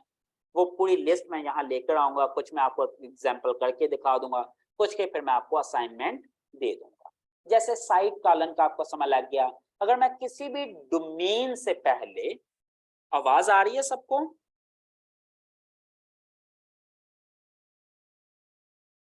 ओके, आवाज में प्रॉब्लम तो नहीं है ना? ओके, अच्छा। अब अगर किसी भी डोमेन नेम से पहले, किसी भी नाम से पहले अगर मैं साइट कॉलन का वर्ड लगा दूंगा, तो इसका ये मतलब है वो उस डोमेन के तमाम पेजेस निकाल के दे, तमाम पेजेस। क्लियर हो गया? ओके। अब इसी तरह एक और सर्च ऑपरेटर है, फॉर एग्जांपल मैं कहता हूं जी इंजीनियर गुलाम अब्बास, एक एग्जांपल देता हूं। अब मैंने सर्च किया, गूगल ने कहा I have 420,000 results who is having the name of engineer गुलाम अब्बास। अब हो सकता है किसी में इंजीनियर गुलाम अब्बास पूरा हो, किसी में अकेला, ये देखे मोहम्मद गुलाम अब्बास इंजीनियर नहीं है लेकिन गुलाम अब्बास का वर्ड आ गया, किसी में कुछ, किसी में कुछ, ये डॉक्टर गुलाम अब्बास आ गया, ये कोई और बंदा होगा, गुलाम ए आ गया। अब इसने टोटल 4,20,000 पेजेस दे दिए। अब गूगल ने कहा जिसमें 100% डाटा है वो भी शो करेगा, जिसमें इसका कोई छोटा सा पोर्शन भी मैच कर जाएगा गूगल वो भी रिजल्ट में ले आएगा। लेकिन मैं तो ये चाहता हूं सिर्फ वो रिजल्ट आए जिसमें एग्जैक्टली इंजीनियर गुलाम अब्बास इसी पूरा नाम और इसी तरतीब से लिखा हुआ है। उसके लिए मैं क्या करूंगा, डबल इन्वर्टेड कॉमास लगा दूंगा। इसका ये मतलब है कि अब मैं गूगल को कमांड दे रहा हूं कि भाई सिर्फ वो पेजेस दिखाएं जिसमें इंजीनियर गुलाम अब्बास लिखा और इसी तरह लिखा हुआ है जैसे मैंने सर्च में लिखा हुआ, बिल्कुल एग्जैक्टली सेम। अब देखें 4,20,000 पेज हैं, अब सर्च करेंगे तो देखें चंद, अब देखें सिर्फ 4900 है। अब देखें जितने भी पेजेस हैं अब सारे वो हैं जिसमें इंजीनियर गुलाम अब्बास का वर्ड लिखा। अब ये देखें इसमें ज्यादातर पेजेस वही हैं टॉप पर जो मेरे से ही रिलेटेड है। ओके, अगर अब मैं ये चाहूं कि मुझे ऐसे पेज चाहिए जिनके यूआरएल के अंदर इंजीनियर गुलाम अब्बास, यूआरएल के अंदर, तो मैं इसके लिए एक और कमांड यूज करूंगा, all in URL colon engineer Ghulam Abbas. अब देखें सिर्फ टोटल 2 पेजेस ऐसे हैं जिसके यूआरएल में पूरे का पूरा इंजीनियर गुलाम अब्बास का वर्ड है। ठीक है, उसमें से एक पेज किसी और का है, एक पेज मेरी एक यूट्यूब की फेसबुक की वीडियो है जिसमें कोई शॉर्ट इंटरव्यू था खानेवाल पेज की तरफ से, वो आया हुआ है। ओके, अब अगर फॉर एग्जांपल मैं कहता हूँ नहीं जी ओके इंजीनियर अब्बास देखते हैं, क्योंकि बहुत सारे पेजेस ऐसे हैं जो मेरे हैं और इंजीनियर अब्बास से रिलेटेड हैं। आप देखें 346 पेजेस हैं जिनके यूआरएल में इंजीनियर अब्बास है। ठीक है, अब ये सर्च ऑपरेटर्स लगाकर मैं बहुत सारी चीजें डायग्नोज कर सकता हूँ, एनालिसिस कर सकता हूँ, बहुत मजे के सर्च ऑपरेटर हैं, बहुत मजे का डाटा मैं निकाल सकता हूँ, बहुत मजे का। एक और अच्छा जी आखिरी एक रह गया, मैं कैशे के बारे में आपको थोड़ा सा बता देता हूँ। चलिए जी मैं dgapps.com लिखता हूँ। ठीक है, अब dgapps.com अगर मैं यहाँ पर क्लिक करूंगा तो ये बेसिकली मेरे सामने क्या ओपन हो जाएगी, एक वेबसाइट ओपन हो जाएगी। अब मैं ये देखना चाहता हूँ कि गूगल लास्ट टाइम कब मेरी वेबसाइट पर आया, लास्ट टाइम गूगल ने कब मेरी वेबसाइट को रीड किया है, क्रॉल किया है। तो इसका एक हल होता है कि ये जो 3 डॉट्स होते हैं ना, इस पर मैं जाऊं, क्लिक करूं और ये देखें यहाँ पर एक वर्ड लिखा हुआ है कैशे, यहाँ पर क्लिक कर दूं। जब यहाँ पर क्लिक करूंगा तो गूगल मुझे कैशे बता देगा। तो गूगल ने बताया भाई 28 अक्टूबर 2022 1:54 according to GMT, Greenwich time जो भी होता है उसके अकॉर्डिंगली, जीएमटी टाइम के अकॉर्डिंगली आज के दिन 1:54 पे गूगल ने आपकी वेबसाइट रीड की। और गूगल के पास इस तरह का खाका है, ये वाला कंटेंट इस वक्त पड़ा हुआ है मेरा। ठीक है, गूगल की नजर। क्लियर होगी ये चीज? ये होता है कैशे। अब हमने ये देखना ये होता है कि अगर मैं कोई पेज अपना अपडेट कर दिया, 1 हफ्ता हो गया, 2 हफ्ते हो गए, 3 हफ्ते हो गए, आपके यार मुझे 3 हफ्ते हो गए कंटेंट डाले, कंटेंट अपडेट किए, गूगल में भी ये आ रहा है पेज, लेकिन ये रैंक क्यों नहीं कर रहा? तो हमने सबसे पहले उसकी कैशे देखनी होती है कि गूगल की नजर में वो पेज अपडेटेड है या प्रीवियस कंटेंट उठा रहा है। You getting my point? इसकी एग्जांपल अभी मैं देता हूं। अगर मैंने एक आर्टिकल कल ही डाला है, अगर उसने वो अपडेट नहीं किया तो लेट्स से इंटरनेट, यस ये एक आर्टिकल है। अब मैं इसको अपडेट हो गया जी 10 घंटे पहले। ये देखिए मैंने इसको आर्टिकल डाला, कर रहा थी ये मैंने डाला था 10 घंटे पहले। हम इसको जाते हैं जी, इसकी कैशेड में जाते हैं जी। अब एक्चुअल में ये कंटेंट है, एक्चुअल कंटेंट। ठीक है, ये वाला डला हुआ है। अब मैं इसके कैशे में जाके देखता हूँ कि कैशे में भी क्या यही नजर आ रहा है। ये देखें जी, इसने आज ही रीड किया 2:55। होम पेज मेरा 1 बज के कुछ मिनट पे था, ये वाला आर्टिकल वाला पेज 2:55 पे आज ही रीड किया, तो इसने अपडेट कर दिया। अब मैं बेसिकली यही दिखाना चाह रहा था, कल मैंने अपडेट किया था तो मेरा ख्याल था कि इतनी जल्दी वो अपडेट नहीं करेगा मेरा कंटेंट, तो मैं आपको दोनों का कंपैरिजन कर देता। तो अगर ये गूगल ना आया होता या गूगल कल की डेट में आया होता तो यहाँ पे मेरा प्रीवियस कंटेंट शो हो रहा होता, लेटेस्ट कंटेंट ना आ रहा होता। समझ लग रही है? क्योंकि ये मैंने अपडेट किया, गूगल को पता चल गया, क्योंकि मैंने एक ऑटो साइट मैप लगाया हुआ है इस वेबसाइट का। जैसे ही मैं अपडेट करता हूँ, डेट चेंज कर देता हूँ, गूगल को ऑटोमेटिकली एक क्वेरी चली जाती है, जिसकी वजह से गूगल फौरन आके रीड कर लेता है। ये चीजें भी मैं इन डिटेल पढ़ाऊंगा टेक्निकल एसईओ में।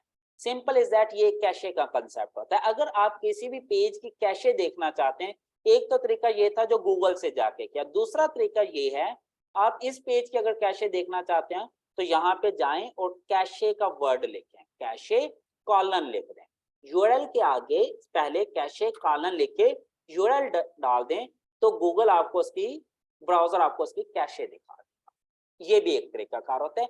जिस पेज की कैशे आपने देखनी है उस पेज के आगे कैशे कॉलन और आगे उसका फॉर एग्जांपल youtube.com, जो भी यूट्यूब का इस वक्त कैशे है, देखें यूट्यूब की कैशे उसने ये खोल के मेरे सामने रख देगा जो भी हो, ठीक है। अगर अब मैं यूट्यूब दोबारा से ओपन करूंगा तो हो सकता है वो एक डिफरेंट पेज हो। क्लियर हो गया? ये थोड़ा सा एक कंसेप्ट है और ये हमें हेल्प मिलती है गूगल सर्च ऑपरेटर्स की मदद से। ऐसे तमाम शॉर्ट पॉइंट्स आप कह लें या शॉर्ट कोड्स कह लें या ऑपरेटर्स कह लें या एक कोड कह लें, जिसकी मदद से हम कोई स्पेसिफिक ऑपरेशंस परफॉर्म करते हैं सर्च इंजन के अकॉर्डिंगली, इसको कहते हैं गूगल सर्च ऑपरेटर। आप में से हर बंदे ने सर्च इसको यूज किया, आपने में से हर बंदे ने गूगल को यूज किया, लेकिन बहुत कम लोग हैं जिसे इस तरह से सर्च करना आता है, जिन्हें ये पता है कि अगर मैंने अपना रिक्वायर्ड डाटा लेना है तो वो कैसे लेना है।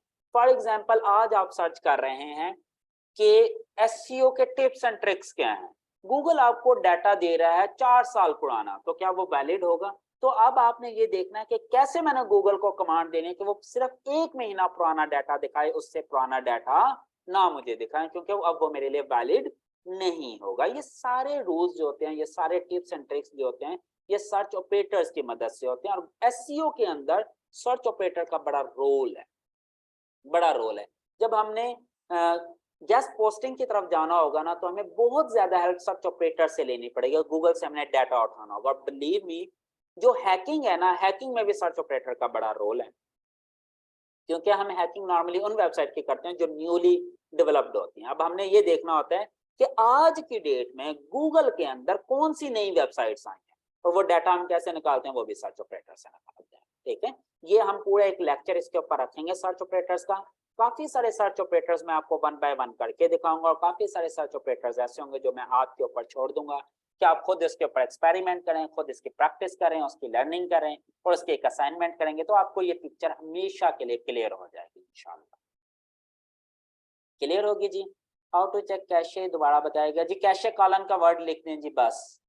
आप जिसकी भी कैशे चेक करनी है, कैशे कॉलन आगे डोमेन नेम लिख दें, फॉर एग्जांपल example.com, जिस भी डोमेन का आपने चेक करना है। ठीक है, ये कैशे कॉलन लिखकर, अच्छा सर्च ऑपरेटर में स्पेस नहीं होती, ये चीज ध्यान में रखें। ये कॉमन मिस्टेक है जो बच्चे करते हैं और फिर वो कह रहे होते हैं कि सर मेरा सर्च ऑपरेटर काम नहीं कर रहा, क्योंकि वो स्पेस डाल देते हैं।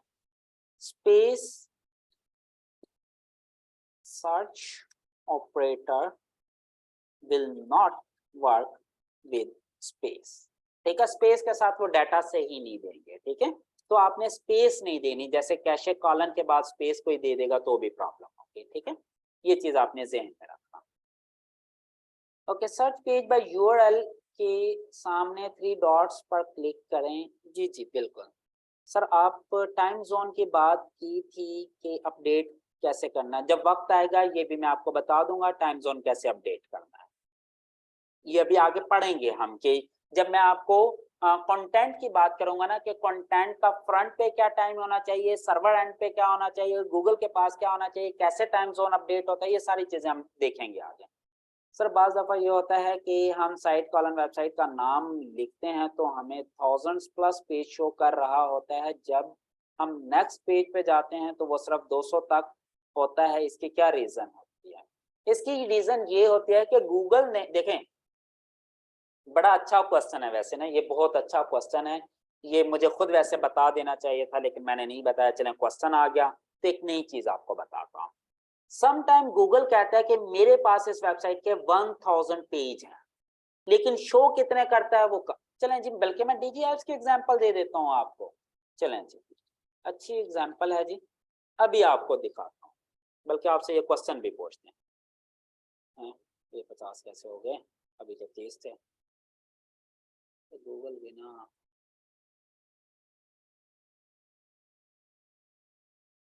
अच्छा चलें जो भी है, बहरहाल ये मुझे पता है मेरे 25 पेज गूगल में है।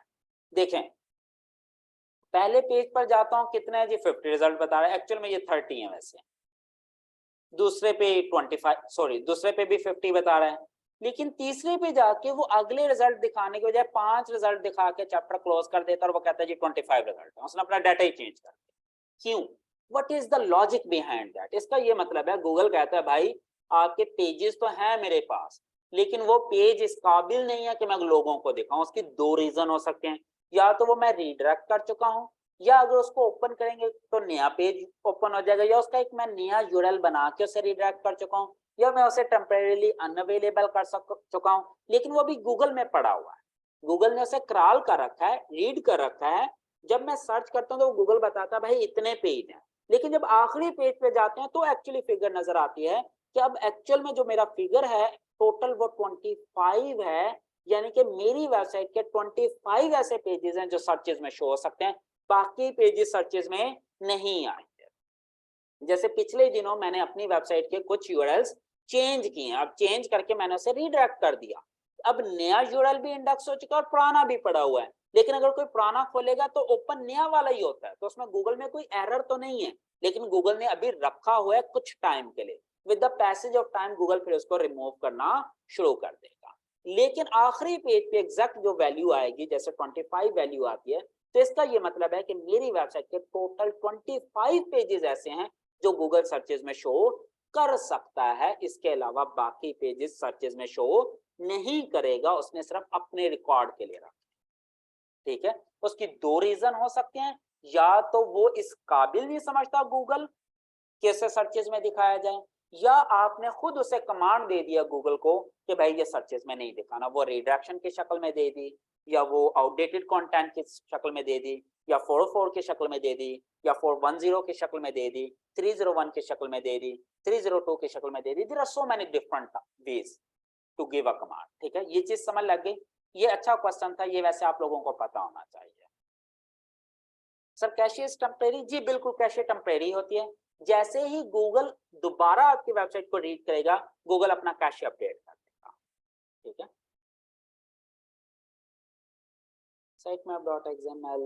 अच्छा सर बाज दफा ये भी होता है गूगल का डिफरेंट ब्राउजर में जाता है तब भी वो डिफरेंट रिजल्ट शो करता है, जब एक जगह गूगल 30 बताता है दूसरी जगह 50, लाइक जैसा अभी डीजे।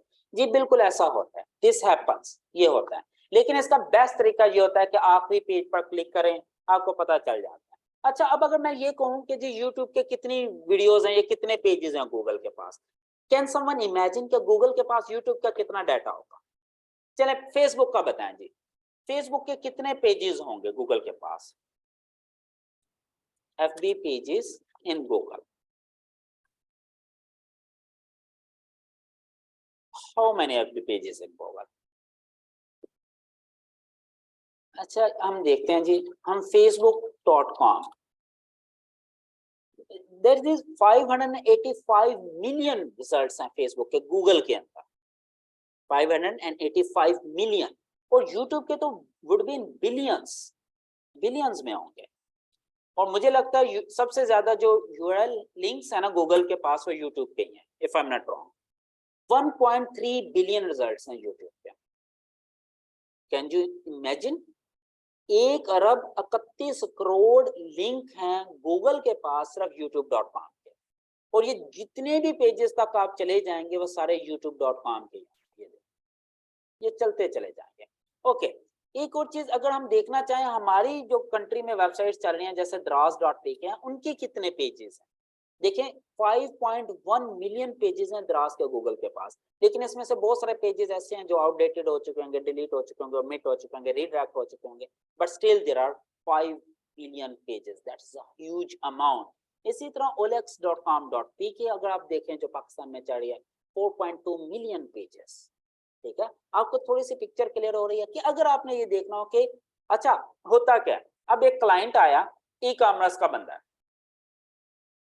उसने अपनी वेबसाइट दे दी, अब मुझे नहीं पता कि उसकी वेबसाइट कितनी बड़ी है, तो सबसे पहला काम आप ये करें, साइट कॉलन उसकी वेबसाइट का नाम लिखें, आपको एग्जैक्टली पता चल जाएगा यार इस वेबसाइट के कितने पेजेस हैं, तो आपको रफली आइडिया हो जाएगा कि ये कितनी बड़ी वेबसाइट होगी, रफली सा आइडिया हो जाएगा। ये 100% एग्जैक्ट नहीं होता, एग्जैक्ट तो आप एडमिन पैनल लेकर वहीं से आइडिया लगाएंगे कितनी प्रोडक्ट पब्लिश है, कितने पेजेस पब्लिश है, लेकिन एक रफली आइडिया आपको इससे हो जाता है। ठीक है, तो ये भी एक सर्च ऑपरेटर है। तो ये सर्च ऑपरेटर्स हमारे लिए बड़े मजे के चीज होते हैं, ये हमें बहुत काम आएंगे आगे एसईओ में। ठीक हो गया ये चीज, तो यहां तक आपके सर्च ऑपरेटर्स के पॉइंट ऑफ व्यू से पिक्चर क्लियर हो गई। ओके, थोड़ा सा अब हम एसईओ टूल्स को स्टडी करते हैं कि टूल्स क्या है। What is tool? कोई बताएगा व्हाट इज टूल? एक्चुअल में टूल कहते किसे हैं? आज हम एक टूल की एग्जांपल भी देखेंगे। ठीक है, व्हाट इज अ टूल? जो काम को आसान कर दे, गुड। Perform functions, good. जो हमें कोई सॉरी समझ नहीं लगी, औजार, okay. Equipment to complete the task properly, okay. हर वो चीज जो आपके काम को आसान कर दे, good. Which allows to work easily, good. Time बचा दे हमारा, good. Helping gadgets, good. Okay fine, सब ठीक आंसर कर रहे हैं। Assist you, okay fine, good enough.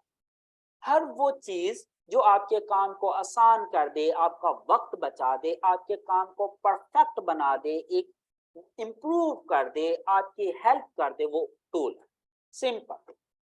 हो सकता है वो काम आप टूल के बगैर भी कर सकते हैं, उस टूल के बगैर भी वो काम कर सकते हैं, लेकिन हो सकता है या तो उसमें टाइम ज्यादा लग जाएगा, या हो सकता है टाइम ज्यादा ना भी लगे, हो सकता है वो काम परफेक्ट ना हो सकता है उस काम की परफेक्शन में थोड़ा प्रॉब्लम आ जाए, हो सकता है मुझे मेरे में काम अगर मैं करूं तो वो इतना श्योर ना हो कि मैं ठीक कर रहा हूं या नहीं कर रहा। लेकिन अगर टूल्स होंगे तो वो मुझे काफी सपोर्ट दे देते हैं, मेरा काम आसान कर देते हैं, मुझे मेरे लिए टाइम बच जाता है, काम परफेक्ट हो जाता है।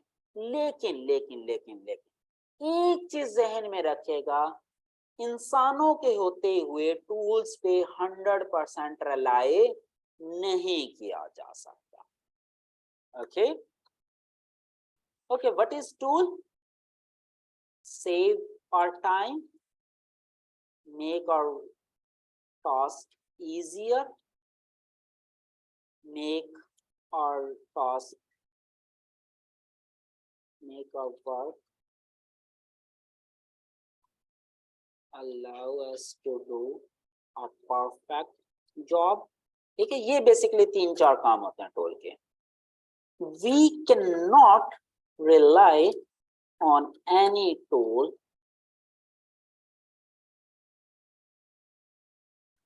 100% होना है, हम ब्लाइंड ट्रस्ट नहीं कर सकते। Basically we can not do blind trust on any role.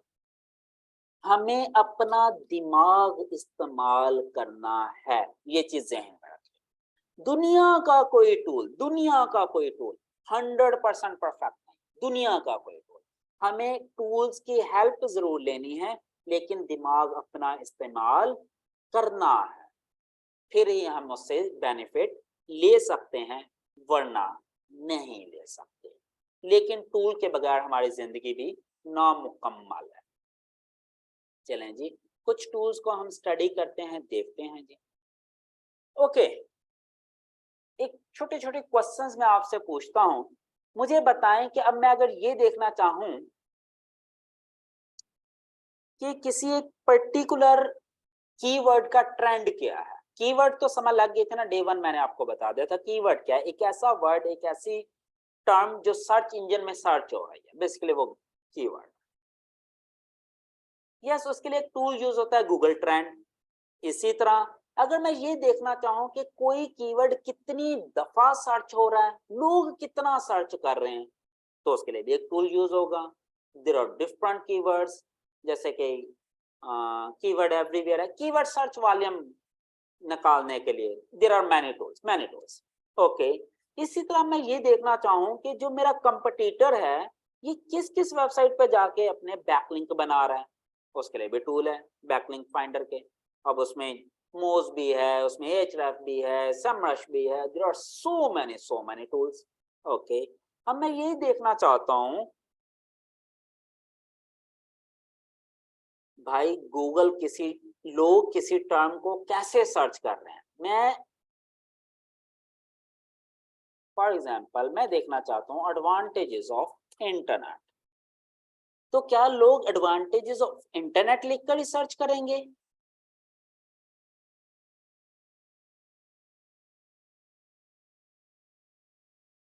Auto suggestion no.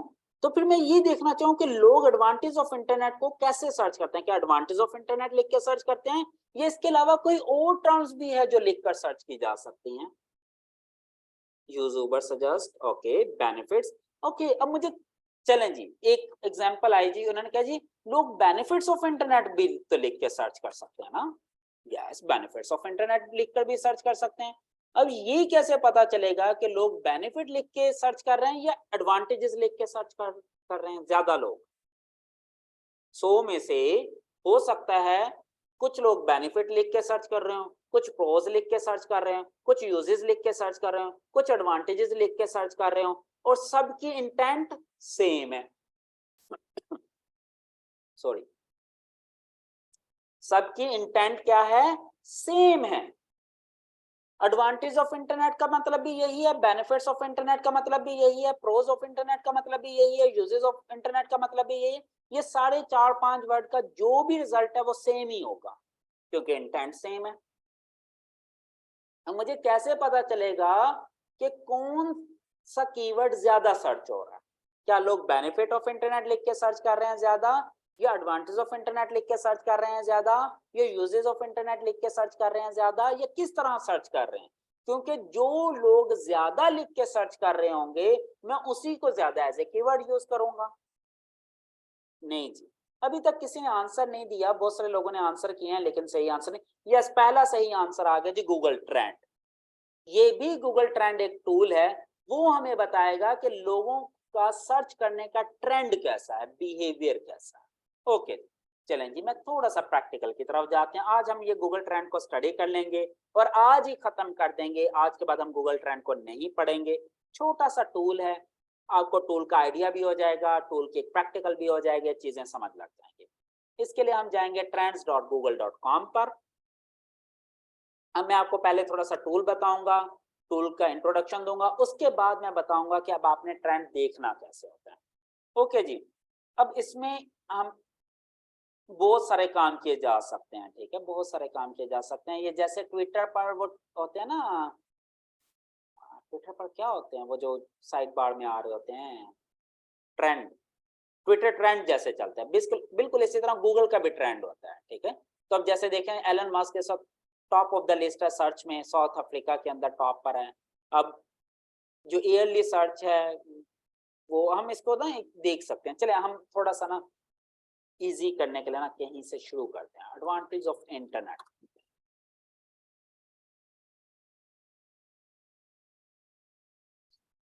बल्कि मैं इसको थोड़ा सा मजीद आसान करने के लिए एसईओ गाइड लिखता हूँ। ओके, अब देखें, एक तो ये हमें बताता है कि भाई आप किस कंट्री का ट्रेंड देख रहे हैं, यहाँ कंट्री भी सिलेक्ट कर सकता हूँ और वर्ल्ड वाइड भी लेकर आ सकता हूँ। अब ये पूरी दुनिया का ट्रेंड आएगा कि दुनिया का ट्रेंड क्या है। इसी तरह ये देखना चाहूँ कि कितने अरसे का ट्रेंड देखना चाहता हूँ, पिछले 1 घंटे का, कि 1 घंटे में इसका क्या ट्रेंड रहा, पिछले 4 घंटे में कैसा ट्रेंड रहा, पिछले 24 घंटे में ट्रेंड कैसा रहा, 7 दिन में कैसा ट्रेंड रहा, 30 days, 90 days, 5 year, 1 year, 12 month जिसे कहते हैं, और 2004 से ऑनवर्ड, क्योंकि गूगल ट्रेंड का जो कंसेप्ट है ये 2004 में गूगल ने इम्प्लीमेंट कर दिया था, यानी कि 18 साल का ट्रेंड अगर आप देखना चाहें। ओके जी, अगर मैं 2004 का ट्रेंड देखता हूं तो आपको ये देखकर हैरानगी होगी कि जैसे ही गूगल आया था, गूगल ने एसईओ का कंसेप्ट लेके आया तो एकदम से पीक आ गई कि एसईओ क्या चीज है। उसके बाद ये फिर खत्म हो गए। ये न्यूज आई गूगल में कि हम एसईओ एक टर्मिनोलॉजी लेकर आ रहे हैं, यहाँ पर जाकर गूगल ने अपना एसईओ का एल्गोरिदम लॉन्च करना शुरू किया। और जो पहला गूगल का एसईओ एल्गोरिदम था वो कहीं 2005 में जाके हुआ। एसईओ गाइड जो गूगल ने अपनी लॉन्च की वो यहाँ पीक पर आई। उसके बाद ये स्टेप बाय स्टेप इसका जो भी ट्रेंड एक बनता चला गया। फिर इसमें हम कैटेगरी वाइज सर्च कर सकते हैं, हमारे लिए सबसे इजी है ऑल कैटेगरी रखें। फिर इसमें डिफरेंट तरह के 5 डिफरेंट तरह के सर्चेज होती हैं कि भाई आप वेब सर्च का ट्रेंड देखना चाहते हैं, आप इमेज सर्च का ट्रेंड देखना चाहते हैं, आप न्यूज सर्च का ट्रेंड देखना चाहते हैं, यूट्यूब का ट्रेंड देखना चाहते हैं कि यूट्यूब पे क्या ट्रेंड चल रहा है, या गूगल शॉपिंग। गूगल शॉपिंग अभी कुछ अर्सा पहले ही आई है, आई थिंक 1.5-2 साल पहले ये इंट्रोड्यूस करवाया, उससे पहले गूगल शॉपिंग का कंसेप्ट नहीं था वेब सर्चेस के आने का। क्लियर हो गया। हम जो गूगल में सर्च करते हैं इसको हम क्या कहते हैं, वेब सर्च। अगर हम गूगल के लिए अपने किसी ब्लॉग के लिए काम कर रहे हैं तो वेब सर्च करेंगे। अब यही काम अगर टूल में अगर अपने YouTube वीडियोस के लिए सर्च करूंगा, YouTube वीडियोस के टाइटल निकालने के लिए, तो फिर मैं यहाँ पे वेब सर्च के बजाय क्या करूंगा, YouTube search. You getting my point? तो ये चीज आप ज़हन में रखिएगा। अब आप ये देख सकते हैं कि जो एसईओ गाइड का कीवर्ड है ना, ये YouTube पे तो बहुत कम सर्च होता है, लेकिन वेब सर्चेस में ज्यादा सर्च होता है। इससे हमें ये पता चल जाता है कि कौन सा कीवर्ड का इंटेंट क्या है, गूगल यूजर क्या देखना चाहता है इस कीवर्ड पे, क्या वेबसाइट देखना चाहता है या वीडियो देखना चाहता है। समझ लग गई? इससे हमें ये भी पता चल जाएगा कि इस टॉपिक पे मुझे आर्टिकल लिखना बेहतर है या वीडियो बनाना बेहतर है। और इसका एक दूसरा तरीका ये भी होता है कि यहाँ पर जाऊं और मैं जाके वो कीवर्ड लिखूं और देख लूं कि गूगल मुझे क्या शो करता है। देखें, गूगल ने पहले पेज पे कोई वीडियो, एंड पे नीचे जाके वीडियो दिखाई, सारी टॉप पर मुझे लिंक दिखाया। इसका मतलब ये है कि लोग ज्यादा यूआरएल में इंटरेस्टेड हैं, वीडियोस में इंटरेस्टेड नहीं। इसी तरह अगर मैं कोई यहाँ कहूँ कि जी how to install window 10 for example, इसमें देखें एक 0 रिजल्ट आया, लेकिन सबसे पहला रिजल्ट क्या आया, वेबसाइट आई या वीडियोस? वीडियो आ गई ना टॉप पे। इसका मतलब ये है कि ये वाला जो कीवर्ड है ना, लोग ब्लॉग कम पढ़ते हैं इस कीवर्ड पर, वीडियोस ज्यादा देखते हैं। तो ये कंसेप्ट बिल्ड हो रहा है कि अगर आप कोई टॉपिक पिक करें तो आपको ये चीज पहले एनालाइज करनी है कि इस टॉपिक पर आर्टिकल लिखना मेरे लिए ज्यादा बेहतर है या वीडियो बनाना ज्यादा बेहतर है या दोनों बनाना बेहतर है। You getting my point? ये पिक्चर क्लियर हो रही है? और ये चीज हमें यहाँ से trend.google से भी पता चल जाती है। ओके, चलें। एक और चीज, कुछ कीवर्ड ऐसे होते हैं जो through out the year general behaviour रखते हैं, लेकिन कुछ कीवर्ड ऐसे होते हैं जो किसी स्पेसिफिक टाइम के ऊपर जाकर सर्चेज ज्यादा होती हैं और कुछ स्पेसिफिक टाइम पर जाकर सर्चेज उसकी कम हो जाती हैं। उसे हम सीजनल कीवर्ड कहते हैं। Yes, there are 2 types of keywords. ये मैं आपको यहाँ पे बता देता हूँ, general keywords versus seasonal keywords. यानी कि ऐसे कीवर्ड जो सीजन बेस्ड हो, जिसके एक सीजन है, वो उसी सीजन में तो सर्च होता है, उस सीजन के बाद वो सर्च नहीं होते। जैसे कि जैकेट्स है, आप में से कोई बंदा गर्मियों में जैकेट्स खरीदना पसंद करेगा या हीटर कोई गर्मियों में खरीदना पसंद करेगा या एसी सर्दियों में कोई खरीदना पसंद करेगा? यस, एग्जैक्टली, क्योंकि इसका एक सीजन है और वो चीज का ट्रेंड उसके अपने सीजन में ही आएगा, उसके आउट सीजन में उसका ट्रेंड नहीं होगा। इसी तरह गूगल के अंदर में कुछ कीवर्ड्स का एक सीजन होता है। जैसे कि कोई एग्जांपल दे सकते हैं मुझे जल्दी से, वरना मैं खुद टाइप कर दूं सीजनल कीवर्ड के। ईद, यस, ज़कात, चलेंगे। अब ज़कात सीजनल कीवर्ड है ये जनरल है? अब जो ज़कात है ना, ये सीजनल कीवर्ड है। क्यों? ज़कात आप थ्रू आउट द ईयर जब मर्जी चाहे दे सकते हैं, लेकिन लोग ज्यादातर रमजान के महीने में ज़कात देते हैं। क्यों? क्योंकि रमजान के महीने में ज़कात का जो स्वाब है वो बहुत ज्यादा बढ़ चुका होता है। तो आप देखिएगा ज़कात का जो ट्रेंड है ना, चले हम अपने ट्रेंड को आसान बनाने के लिए 5 ईयर का देख लेते हैं, पास्ट 5 ईयर। अब देख सकते हैं कि यहाँ पर 5 पीक्स आपको नजर आ रहे हैं, देयर आर 5 पीक्स। अब ये जो पीक्स है ना, इसका मतलब ये कि ये रमजान की पीक है। अब देख सकते हैं हमारा ये कि तकरीबन अप्रैल के महीने के एंड पर कहीं रमजान शुरू हुआ था, तो ये अप्रैल के महीने में पीक आ गई।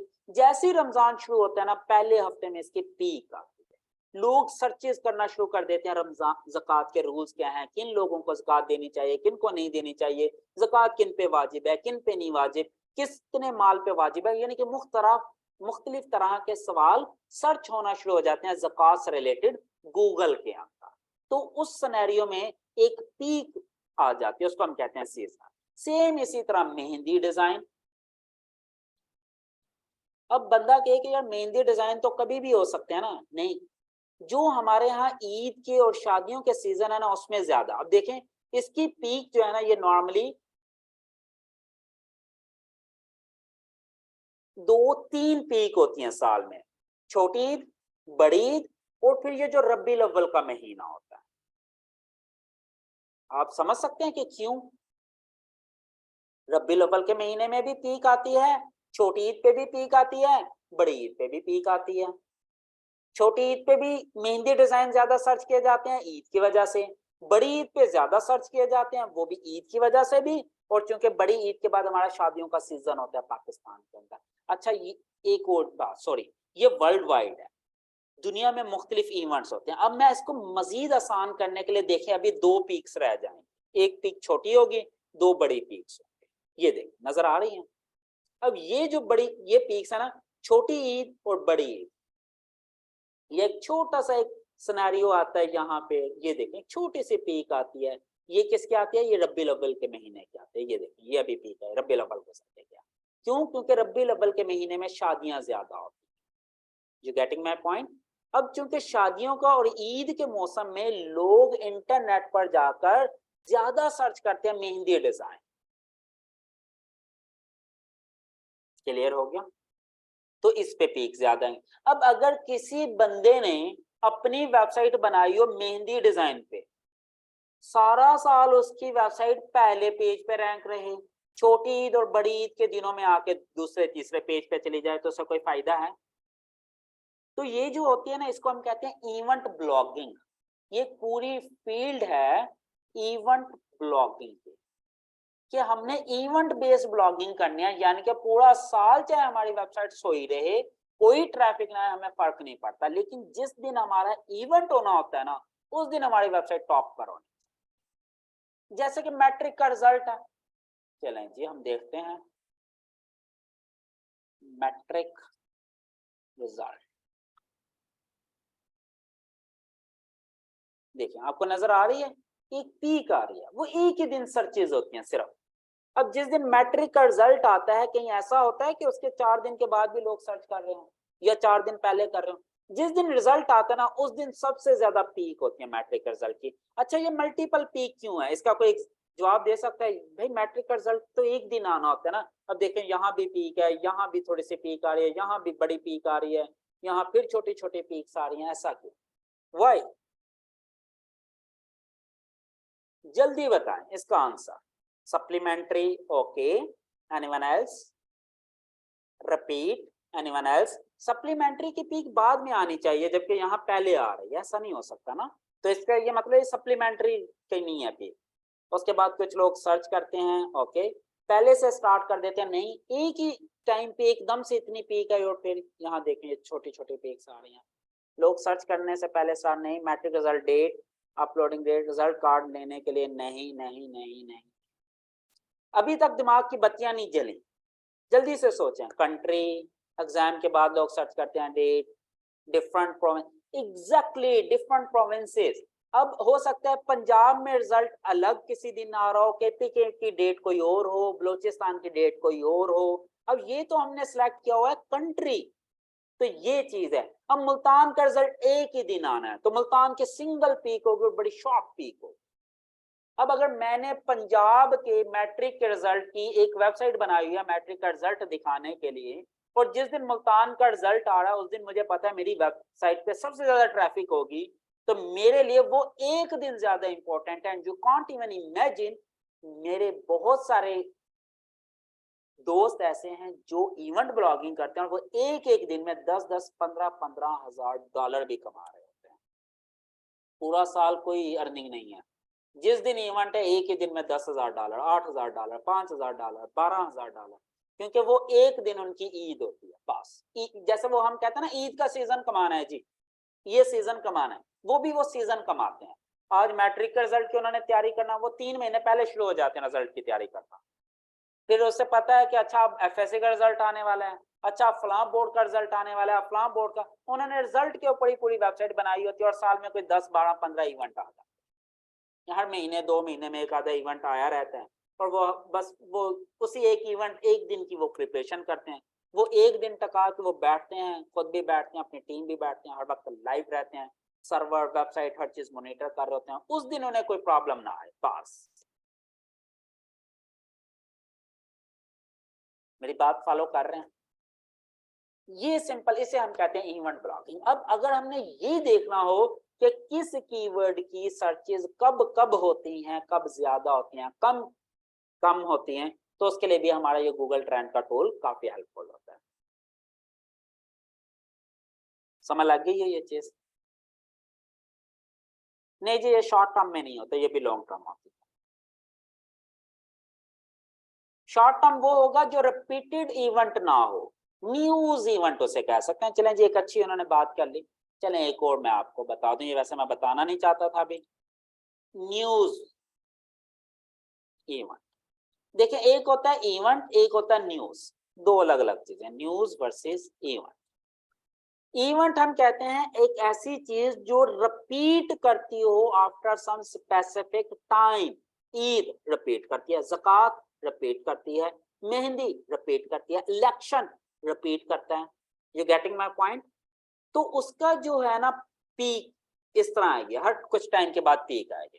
अब कोई ऐसा कीवर्ड बताएं जो न्यूज रिलेटेड हो, जिसमें एक ही पीक आते हो। यस, ये अहमद अली बड़ा आपने चूज करके बताया है जी, आयशा अकरम। चलें जी, इसी की एग्जांपल ले लेते हैं। इन्होंने कहा आयशा अकरम, देख सकते हैं 5 साल में कोई सर्चेज नहीं है, नथिंग। फिर एकदम peak I somewhere in 15 to 20 अगस्त के दरमियान, टॉप पे। उसके बाद फिर जीरो हो गई, फिर उसके बाद कुछ 2 महीने के बाद अक्टूबर के महीने में फिर एक छोटे से पीक है, उसके बाद फिर जीरो हो गई। अब ये कोई इवेंट हो सकता है या क्या होगा? यस, एनीथिंग क्लॉज भी आप कह सकते हैं। ओके, आपने पहले भी ये कीवर्ड दिया था आयशा। जी जी बिल्कुल। तो मेरे ख्याल में जिन्होंने प्रीवियस लेक्चर लिए हैं ना, उन्हें एग्जांपल्स भी याद हैं, क्योंकि ये जब मैंने लास्ट टाइम पढ़ाया था तो मैंने आयशा अकरम की ही एग्जांपल दी थी सर, लास्ट प्री लेक्चर में भी सुना था। बिल्कुल बिल्कुल बिल्कुल भाई। तो ये चीज समझ लगी। अब देखें इसमें कोई इवेंट नहीं है, ये रिपीट नहीं करा, तो इसको हम कहेंगे न्यूज कीवर्ड। एक ऐसा कीवर्ड जो एक, ये शायद आपको याद होगा लास्ट ईयर अगस्त में एक इवेंट हुआ था, एक आयशा अकरम नामी टिकटॉकर थी जो उसके साथ मिसबिहेव हुआ था, वो वाला। तो 14 अगस्त को ये इवेंट हुआ, 16 अगस्त को वीडियो लीक हो रही है और 17 या 18 अगस्त को ये टॉप ट्रेंड में आ गया था। जैसे टॉप ट्रेंड में आया, गूगल में भी इसका ट्रेंड बन गया। तो फिर उसके बाद ये एक, और जो ट्रेंड में आता है ना वो चंद, अच्छा हर ट्रेंड का ना एक पीरियड होता है, एक टाइम होता है, लाइफ होती है। कुछ ट्रेंड होते हैं जो चंद मिनटों के लिए आते हैं, कुछ आते हैं चंद घंटों के लिए, कुछ आते हैं चंद दिनों के लिए, कुछ आते हैं चंद हफ्तों के लिए, कुछ आते हैं चंद सालों के लिए। ट्रेंड का अपना एक लाइफ पीरियड होता है। जैसे हर इंसान की अपनी एक जिंदगी होती है ना, इसी तरह हर कीवर्ड की भी, ट्रेंड वाले कीवर्ड की एक जिंदगी होती है, उसके बाद वो डेड हो जाता है। जैसे आयशा अकरम आया, वो 1-2 दिन 3 दिन तो बहुत ज्यादा टॉप पे रहा, उसके बाद ये डेड हो गया, जीरो पे सर्चेज चलेगी। उसके बाद फिर इसके बारे में अदालत ने एक डायरेक्शन दी थी, इसकी एक वो जिसे कहते हैं ना केस चला था अदालत में, तो अदालत ने एक डिसीजन दिया था, तो उस दिन फिर इसकी पीक ज्यादा होगी। उसके बाद जब ये केस दोबारा खत्म हो गया तो अब देख सकते हैं हम लोग भूल भी चुके होंगे इस बात को। ठीक है, तो इसको हम कहते हैं न्यूज कीवर्ड। तो ये चीजें भी हमें बेसिकली गूगल ट्रेंड के ही कीवर्ड से सॉरी गूगल ट्रेंड के ही टूल से हमें ये सारी चीजें पता चल रही होती हैं कि ये इवेंट है, जनरल है, न्यूज है, क्या है क्या है। समझ लग गई ये चीज। लॉन्ग मार्च न्यूज भी है, इवेंट भी है, ये हर थोड़े अरसे बाद तो आ जाता है लॉन्ग मार्च का भी। अब देखिएगा, अब देखें, अब यहाँ पे कहीं ये 2022 में आई, ये फिर पीडीएम ने किया था मेरे ख्याल में इन दिनों, उनकी आई, अब ये दोबारा पीक गेन कर रहा है। अब ये कल परसों देखेगा, ये भी एक पीक बन चुकी होगी यहाँ लॉन्ग मार्च के। ठीक है, तो ये एक वो जनरेट होता रहता है, लेकिन इसका क्योंकि कोई स्पेसिफिक पीरियड नहीं होता, तो ये न्यूज भी है और इवेंट भी है। जनरल कीवर्ड, कोई भी कीवर्ड, जैसे एडवांटेजेस ऑफ इंटरनेट, ये जनरल कीवर्ड है। आप देखेगा इसमें कोई पीक नहीं होगी, ये देखें, आपको कोई एक सिंगल पीक नजर आ रही है?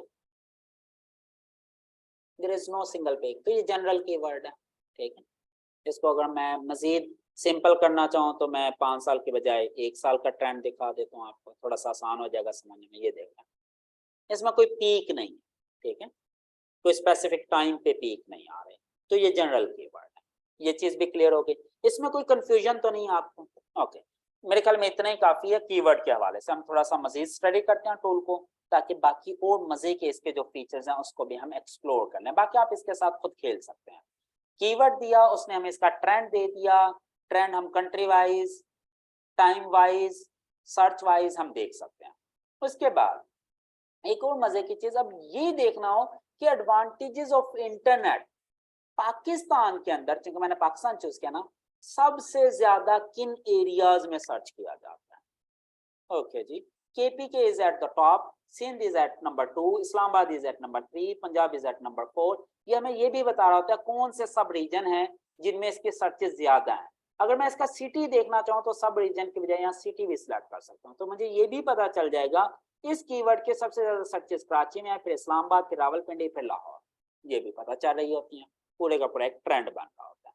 अभी मैं मजीद इसके बारे में, और इसके अलावा लोग और क्या क्या सर्च कर रहे होते हैं इसी से रिलेटेड क्यूरी, जहां पे वो एडवांटेज ऑफ इंटरनेट सर्च करें, वहां पे वो सोशल मीडिया भी सर्च करें, मोबाइल फोन के एडवांटेजेस डिसएडवांटेजेस भी देख रहे हो। क्लियर हो गए? अच्छा, अब अगर मैं इसको पाकिस्तान के बजाय वर्ल्ड वाइड कर दूं, तो मुझे बताएगा कि दुनिया में किस मुल्क में इसका ट्रेंड सबसे ज्यादा होगा एडवांटेजेस ऑफ इंटरनेट का। कौन सा कंट्री, आपका क्या माइंड है कि किस कंट्री में एडवांटेजेस ऑफ इंटरनेट का कीवर्ड सबसे ज्यादा सर्च किया जाता होगा? What do you think? India, okay, USA, developing, India, Pakistan, America, USA. चलिए जी, पाकिस्तान, इंडिया, यूएसए के अलावा अगर किसी के पास कोई आंसर हो, अंडर डेवलपिंग, ओके जी, बिल्कुल, ऐसे कंट्री जो कि अभी अंडर डेवलप्ड है, यानी कि जो ज्यादा डेवलप नहीं हुए, उनमें इसका ट्रेंड ज्यादा होना चाहिए according to my own previous knowledge. Why? क्योंकि जो कंट्रीज ऑलरेडी डेवलप हो चुके हैं, क्या आप में से देखें, आप में से कभी किसी ने जाके गूगल पे सर्च किया एडवांटेज ऑफ इंटरनेट? हालांकि हम डेली का यूजर हैं इंटरनेट पे, हम डेली यूज करते हैं ना इंटरनेट, लेकिन फिर भी हम ये सर्च नहीं कर रहे होते। क्यों? क्योंकि हमें पता है जी क्या एडवांटेजेस है। लेकिन कुछ कंट्रीज ऐसे हैं जो भी अंडर डेवलप्ड हैं, they are developing in the world of internet, वहां पे इसके सर्चेस ज्यादा होंगे, लोग वहां पे पढ़ रहे हैं अभी। आए जी हम देखते हैं, देखें Zimbabwe, Botswana, Fiji, Nepal, Kenya, समझ लग रही है? टॉप पे वो कंट्रीज हैं जो अभी इतना डेवलप नहीं हुए। क्लियर होगी? अब एक और थोड़ी सी चीज मैं आपको क्लियर करता हूँ जी। नहीं अभी नहीं, वो कीवर्ड राइटिंग में मैं फिर आपको, सॉरी कंटेंट राइटिंग में बताऊंगा कि एडवांटेज ऑफ इंटरनेट किस तरह। अच्छा चलें जी, एडवांटेज ऑफ इंटरनेट किस तरह के लोग सर्च करेंगे? क्या बीएससीएस वाला बच्चा सर्च करेगा, कोई मास्टर वाला बच्चा करेगा, पीएचडी वाला बच्चा करेगा, मैट्रिक वाला करेगा, एफएससी वाला करेगा? किस तरह के बच्चे इन एडवांटेज ऑफ इंटरनेट को सर्च करेंगे? आई थिंक ये मैंने पिछले क्लास में कहीं जिक्र भी किया था। यस, 3, 4, 5, 6 क्लास के बच्चे सर्च कर रहे होंगे। क्यों? क्योंकि ये वाला जो टॉपिक है ना एडवांटेज ऑफ इंटरनेट, ये छोटे बच्चों के लिए है। तो जब मैं इस टॉपिक के ऊपर राइटिंग कर रहा हूँ ना, इस टॉपिक के लिए कंटेंट बना रहा हूँ, तो मुझे इसकी ऑडियंस जहन में रखनी होगी कि मैं किस ऑडियंस के लिए ये राइटिंग कर रहा हूँ। तो ये चीज एक अंडरस्टूड होती है। अगर मैं एडवांटेज ऑफ इंटरनेट पे राइटिंग कर रहा हूँ और मेरे जहन में ऑडियंस है BScs के बच्चे और मैं उसके अकॉर्डिंगली कंटेंट बना दूंगा तो 5वीं 6वीं 7वीं क्लास के बच्चे को वो कंटेंट समझ नहीं आएगा। तो ये चीजें भी मुझे जहन में रखनी। अब जो इंपॉर्टेंट चीज, जो मेरा मेन क्वेश्चन था जिसकी वजह से हम इस टूल में आए थे, वो ये थे कि अब हमें कैसे पता चलेगा कि कौन सा कीवर्ड ज्यादा सर्च हो रहा है, एडवांटेज ऑफ इंटरनेट या बेनिफिट्स ऑफ इंटरनेट, या कौन सा पाकिस्तान के अंदर, कि मुझे अपने टॉपिक को एडवांटेज ऑफ इंटरनेट लिखूं या बेनिफिट्स ऑफ इंटरनेट लिखूं या यूजेस। हम कंपेयर करेंगे। Yes, let's start comparing advantage of internet, benefits of internet, uses of internet, okay, pros of internet। इसके अलावा भी कोई कीवर्ड है जी जो इसका सिनोनिम हो, जो आपको लगे कि एडवांटेज ऑफ इंटरनेट और उस कीवर्ड का जो इंटेंट है वो सेम होगा?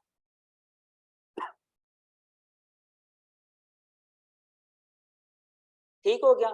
चलें जी, ये 4 सिनोनिम हमने उठा लिया। अब अगर कोई बंदा एडवांटेज ऑफ इंटरनेट लिखेगा तो वो भी सेम चीज ढूंढ रहा है। यस, मेरिट्स ऑफ इंटरनेट एक और कीवर्ड आ जाए, मेरिट्स ऑफ इंटरनेट। ठीक हो गया जी। अब ये पांचों का इंटेंट सेम है। जो मेरिट्स ऑफ इंटरनेट ढूंढ रहा है इसका मतलब वो प्रोज ऑफ इंटरनेट ही ढूंढ रहा है, जो प्रोज ऑफ इंटरनेट ढूंढ रहा है इसका मतलब वो यूजेस ऑफ इंटरनेट वो ढूंढ रहा है, तो इसका मतलब वो बेनिफिट्स ही देख रहा है, बेनिफिट्स देखने का मतलब एडवांटेजेस हैं। मीनिंग सेम है ना पांचों का। लेकिन अब पाकिस्तान के अंदर ज्यादातर लोग जो सर्च करते हैं वो एडवांटेजेस ऑफ इंटरनेट। देखें यहाँ पे मुझे एक ग्राफ भी नजर आ रहा है, ये देखो एक लाइन बार मुझे एक नजर आ रही है, यानी कि ज्यादातर लोग जो है ना वो एडवांटेजेस ये ब्लू वाला सर्च करते हैं, दूसरे नंबर पे येलो वाला यूजेस सर्च करते हैं, तीसरे नंबर पे बेनिफिट्स सर्च करते हैं, चौथे नंबर पर मेरिट सर्च करते हैं, पांचवें नंबर पर जिसकी 0 सर्चेज हैं that is pros. Picture clear हो रही है?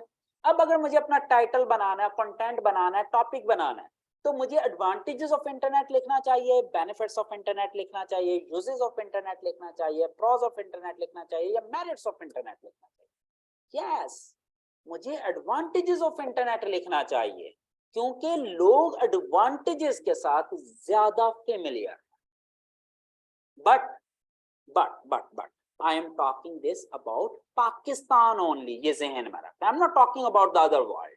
मुझे नहीं पता बाकी दुनिया में कैसे सर्च होता है। थोड़ा सा पिक्चर मजीद क्लियर करें हम। इसको मैं यूजेस क्या देता हूं, यूजेस ऑफ इंटरनेट, और इसको मैं कर देता हूं बेनिफिट्स ऑफ इंटरनेट, इसको कर देता हूं मेरिट्स ऑफ इंटरनेट, इसको कर देता हूं प्रोज ऑफ इंटरनेट। तरतीब दे दी मैंने अपनी तरफ से ना। मैं आपको एक चीज दिखाना चाहता था, एडवांटेजेस के सबसे ज्यादा सर्चेस, दूसरे नंबर पे यूजेस के, तीसरे नंबर पर बेनिफिट के, चौथे नंबर पे मेरिट्स के, पांचवें नंबर पे प्रोज के, जिसकी कोई सर्चेस नहीं है। This is about Pakistan only. अब अगर मैं ये देखना चाहूं कि भाई मैंने जो कंटेंट लिखा है that is for Pakistan only, तो भाई मैं पाकिस्तान के ट्रेंड देखूंगा ना, मेरी पिक्चर क्लियर। लेकिन अगर मैं यही आर्टिकल यूएसए के लिए पब्लिश कर रहा हूँ, यूएसए मार्केट के लिए, तो मुझे सबसे पहले ये देखना होगा कि यूएसए में लोग क्या लिख के सर्च करते हैं। हो सकता है यूएसए में भी यही लिख के सर्च करते हो सकता है यूएसए में लोग इसका कंसेप्ट बदल दिया हो, यानी कि लोग एडवांटेज ऑफ इंटरनेट की बजाय कुछ और सर्च करते हो ज्यादा। देखिएगा पिक्चर क्लियर होगी भाई। यूएसए में तो लोग एडवांटेज ऑफ इंटरनेट की बहुत कम सर्चेस करते हैं, ज्यादातर तो लोग यूजेस ऑफ इंटरनेट या बेनिफिट्स ऑफ इंटरनेट लिख के सर्च करते हैं। और मेरिट्स ऑफ इंटरनेट पाकिस्तान में सर्च होता था, यूएसए में 0 सर्च हो गई। पाकिस्तान में प्रोज ऑफ इंटरनेट 0 था, यूएसए में इसकी भी सर्चेज आ गई, जो कि नियर अबाउट है एवरेज इसकी एडवांटेज ऑफ इंटरनेट से। पिक्चर क्लियर हो रही है थोड़ी सी? तो जिस कंट्री के लिए मैं अपनी ऑडियंस को टारगेट कर रहा हूं ना, या जिस कंट्री के लिए मैं आर्टिकल लिख रहा हूं, तो मुझे उसके सिनोनिम जाकर पहले कंपेयर करने हैं कि लोग क्या लिख कर सर्च कर रहे होंगे, ताकि मैं उसी तरह का कंटेंट यूज करूं अपने टाइटल के अंदर। पिक्चर क्लियर हो रही है या नहीं? एक नई मजे की चीज आपको मिल रही है या नहीं? दिमाग की बत्तियां जलना शुरू हुई? थोड़ा सा इंटरेस्टिंग लग रहा है अब ये चीज? ओके। अब अगर कोई बंदा कहे कि भाई ना तो मैं आर्टिकल पाकिस्तान के लिए लिख रहा हूँ, ना ही मैं यूएसए के लिए लिख रहा हूँ, मैं तो दुनिया के लिए लिख रहा हूँ, वर्ल्ड वाइड है, तो फिर मैं एवरेज देखूंगा पूरी दुनिया की। I click on the world wide, simple. अब पूरी दुनिया की एवरेज निकल के आ जाएगी। सबसे ज्यादा यूजेज है दुनिया में, दूसरे नंबर पे एडवांटेजेस हैं, तीसरे नंबर पे बेनिफिट्स हैं। अब अगर मुझे एडवांटेज ऑफ इंटरनेट लिखना है ना, तो मेरी कोशिश होगी पहले मैं एडवांटेज ऑफ इंटरनेट लिखूं और एंड पे कहीं लिख दूं there are different uses of internet. समझ लग गई ये चीज? सर वर्ल्ड वाइड में ही करें तो क्या सिलेक्ट करेंगे, वो मैंने बता दिया। Sir can we use these symbol synonyms in content material? जी जी बिल्कुल करेंगे। ये मैं जब कंटेंट पढ़ाऊंगा तो आपको बताऊंगा एलएसआई को कैसे यूज करना है, सिनोनिम को कैसे यूज करना है, वेरिएंट्स को कैसे यूज करना है। There are so many different ways to build our content. लेकिन ये जब मैं कंटेंट पढ़ाऊंगा, कंटेंट बिल्डिंग, तब मैं आपको ये चीज गाइड करूंगा। अभी सिर्फ बेसिकली टूल के हवाले से, टूल के पॉइंट ऑफ व्यू से अपना कंसेप्ट क्लियर करें। वंस टूल इज क्लियर तो ये चीजें खुद ब खुद थ्योरी बिल्ड होना शुरू हो जाएगी, आपका माइंड ऑटोमेटिकली बिल्ड होना शुरू हो जाएगा। Can we use it for the Amazon product? जी बिल्कुल कर सकते हैं अमेजोन के लिए, लेकिन अलग टूल होंगे, ये नहीं चलेगा। एक ए आर्टिकल में दोनों कीवर्ड यूज कर सकते हैं? बिल्कुल कर सकते हैं, और इनफैक्ट करेंगे। कर नहीं सकते, हमने करने हैं, वो मैं आपको बताऊंगा कैसे करने हैं। यूएसए तो डेवलप्ड है, इधर ट्रेंड हाई क्यों पाकिस्तान से? नहीं भाई, ऐसा तो नहीं है कि पाकिस्तान से हाई ट्रेंड है। हमने ट्रेंड ही अलग अलग देखा था ना, पाकिस्तान का अलग देखा, यूएसए का अलग। अब ये जो ग्राफ आएगा ना एवरेज, अगर मैं पाकिस्तान का देख रहा हूँ तो ये पाकिस्तान के अकॉर्डिंगली नॉर्मलाइज, जिसे कहते हैं नॉर्मलाइज्ड ग्राफ, यानी कि ये होता है 1 से लेके 100 तक, यानी कि 0 से 100 कह लें, यानी कि मैक्सिमम पीक 100, मिनिमम 0। अब अगर किसी कंट्री में मैक्सिमम सर्चेस किसी वक्त में 1 लाख हुई, तो उसका 100 वाला पॉइंट 1 लाख पे जाके आएगा। अगर अगले महीने 50,000 सर्चेज हुई ना, तो वो 50 पर होगा। लेकिन अगर किसी कंट्री में टोटल सर्चेज ही 1000 हुई और अगले महीने 600 हो गई, तो उसका अगले महीने जो ट्रेंड वैल्यू होगी वो 60% पर होगी। अब वो 60% जो है ना, वो 50% से कहीं कम है एब्सोल्यूट वैल्यू में, लेकिन नॉर्मलाइज वैल्यू में ज्यादा है। तो आप उसको फिलहाल कंफ्यूज ना करें, ये जब मैं डिफरेंट टूल्स पढ़ाऊंगा ना, क्योंकि ये वैल्यू हम इसकी यूज भी नहीं करेंगे, ये सिर्फ हम ट्रेंड देख रहे हैं। जो एक्चुअल सर्च वॉल्यूम की वैल्यू ना, वो डिफरेंट टूल्स की हम देखेंगे, वो हम आगे इन फ्यूचर जाके स्टडी करेंगे। अभी इस चीज को कंफ्यूज ना करें। How to search for a proper keyword, यार ये भी मैंने नहीं पढ़ाया, कीवर्ड रिसर्च पढ़ाऊंगा तो आपको समझ लग जाएगी।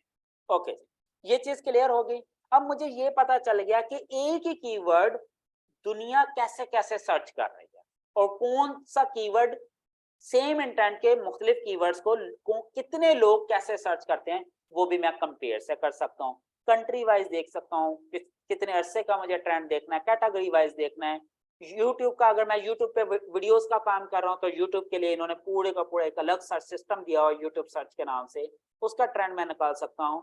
फिर इसका लोकेशन वाइज, कंट्री वाइज, फिर इससे रिलेटेड क्यूरीज, कि जो बंदा ये सर्च कर रहा है वो ये भी सर्च कर रहा है, और इसके एलएसआई भी हम निकाल सकते हैं यहाँ से। ठीक है, ये मुख्तलिफ, अब रिलेटेड क्वेरी ज्यादा आ रही है ना, प्रोज के अलग आ रही है, मेरिट के अलग, क्योंकि हमने मल्टीपल कीवर्ड्स दिए। चलें जी, मैं आपको एक और नई चीज आपको दिखाता हूँ जी। चलें जी, हम इनको रिमूव करते हैं पहले।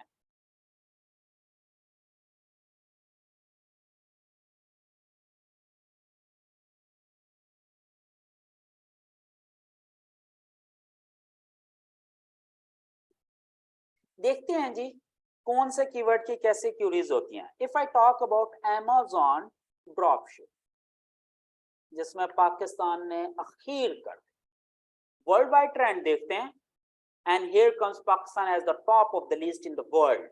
दुनिया में सबसे ज्यादा सर्चेस पाकिस्तान में होती हैं ड्रॉप शिपिंग। समझ लगी?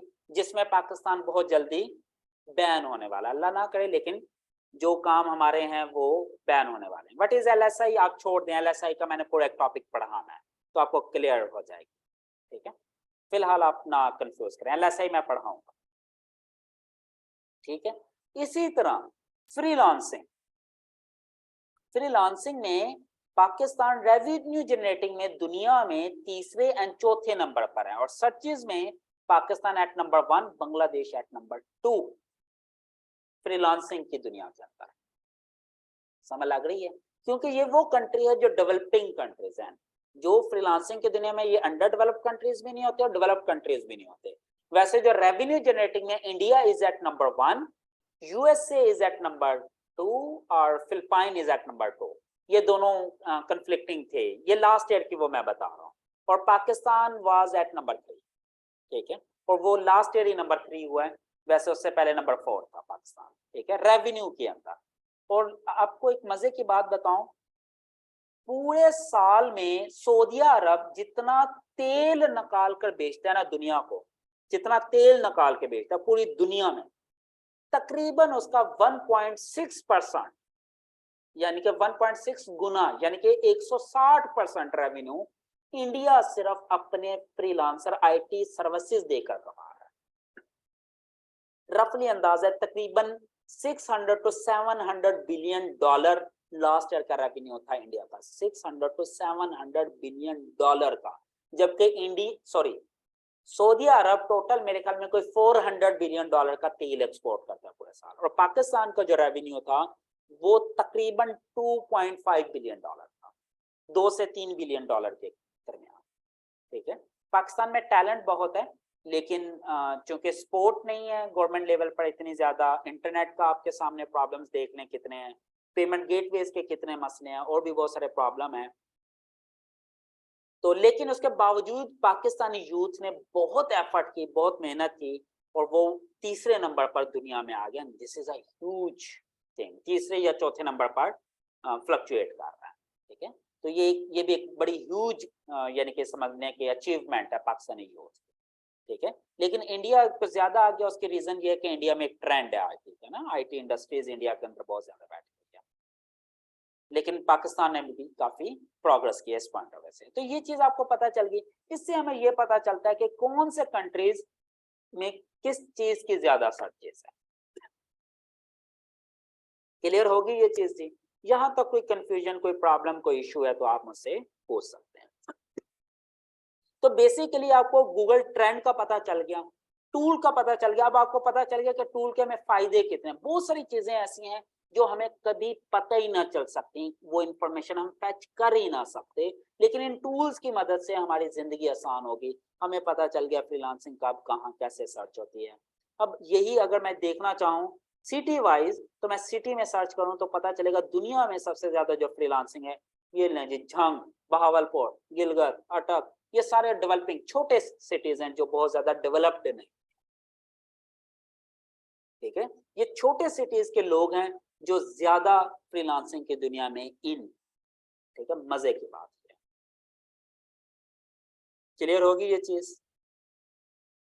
यहां तक कोई क्वेश्चन है तो आप मुझसे पूछ लें, अदरवाइज आज का लेक्चर हम यहीं पे स्टॉप करते हैं, या हम देखते हैं कोई और अगर कोई टॉपिक है। एसईओ टूल्स का पता चल गया, एसईओ टूल्स कैसे हेल्पफुल हैं ये भी पता चल गया, बेस्ट एसईओ टूल्स कौन कौन से हैं वो हम आगे देखते जाएंगे, और हम एसईओ को किन हिस्सों में डिवाइड करते हैं ये भी हम आगे देखेंगे। हमारा चैप्टर नंबर 1 जो है ना वो कंप्लीट हो गया, इंट्रोडक्शन मैंने आज आपको कंप्लीट करवा दिया। अब हमारा जो नेक्स्ट लेक्चर होगा वो कीवर्ड रिसर्च और निच रिसर्च से रिलेटेड होंगे नेक्स्ट वाले लेक्चर, ठीक हो गया जी। अब अगर कोई क्वेश्चंस हैं तो आप क्वेश्चन पूछ सकते हैं। अब अगर कोई आप बोलकर क्वेश्चन पूछना चाहें ऑडियो, तो आप हैंड रेज कर सकते हैं, मैं उसे माइक पर ले आऊंगा। अगर आप टाइप करके पूछना चाहें तो टाइप करके भी पूछ सकते हैं। ये वीडियो भी मैं आज रात को इंशाल्लाह अपलोड कर दूंगा, कल सुबह तक यूट्यूब पर आ चुकी होगी। अब वीडियो में जाके एंगेजमेंट जरूर किया करें आप, एक तो वहीं से लाइव लेक्चर लिया करें, डाउनलोड ना किया करें। दूसरा आप अपना कमेंट, अपना जो भी आपका बेसिकली फीडबैक है ना वो जरूर दिया करें। अगर आपको कोई चीज अच्छी लगी बताएं ये चीज अच्छी लगी, अगर कोई चीज बुरी लगी वो भी बताएं कि ये चीज हमें समझ नहीं लगी, ये इस तरह नहीं, इस तरह समझाते। या अगर कोई आपका फीडबैक या सजेशन है तो वो भी दें। अगर हो सकता है कि आप कोई अच्छा मशवरा दें और मैं चीजों को मजीद इम्प्रूव कर दूं, ठीक हो गया जी। चलें जी, मैं अब आपको माइक पर लेने वाला हूं। मैंने अनम्यूट कर दिए हैं 2 लोगों को। जी फहीम, अस्सलामुअलैकुम। वालेकुम अस्सलाम। अच्छा सर, आपने मेरी क्वेश्चन का आंसर किया, लेकिन मुझे अभी भी ज़रा सी कंफ्यूजन है। जैसा कि आपने पूछा था कि जो ये किन कंट्रीज़ के अंदर ये कीवर्ड ज़्यादा सर्च किया जाएगा, जो कि आप वो यूजेस ऑफ इंटरनेट की बात कर रहे थे, तो हमने वो आंसर किया था कि अंडर जो डेवलप्ड कंट्रीज हैं वो।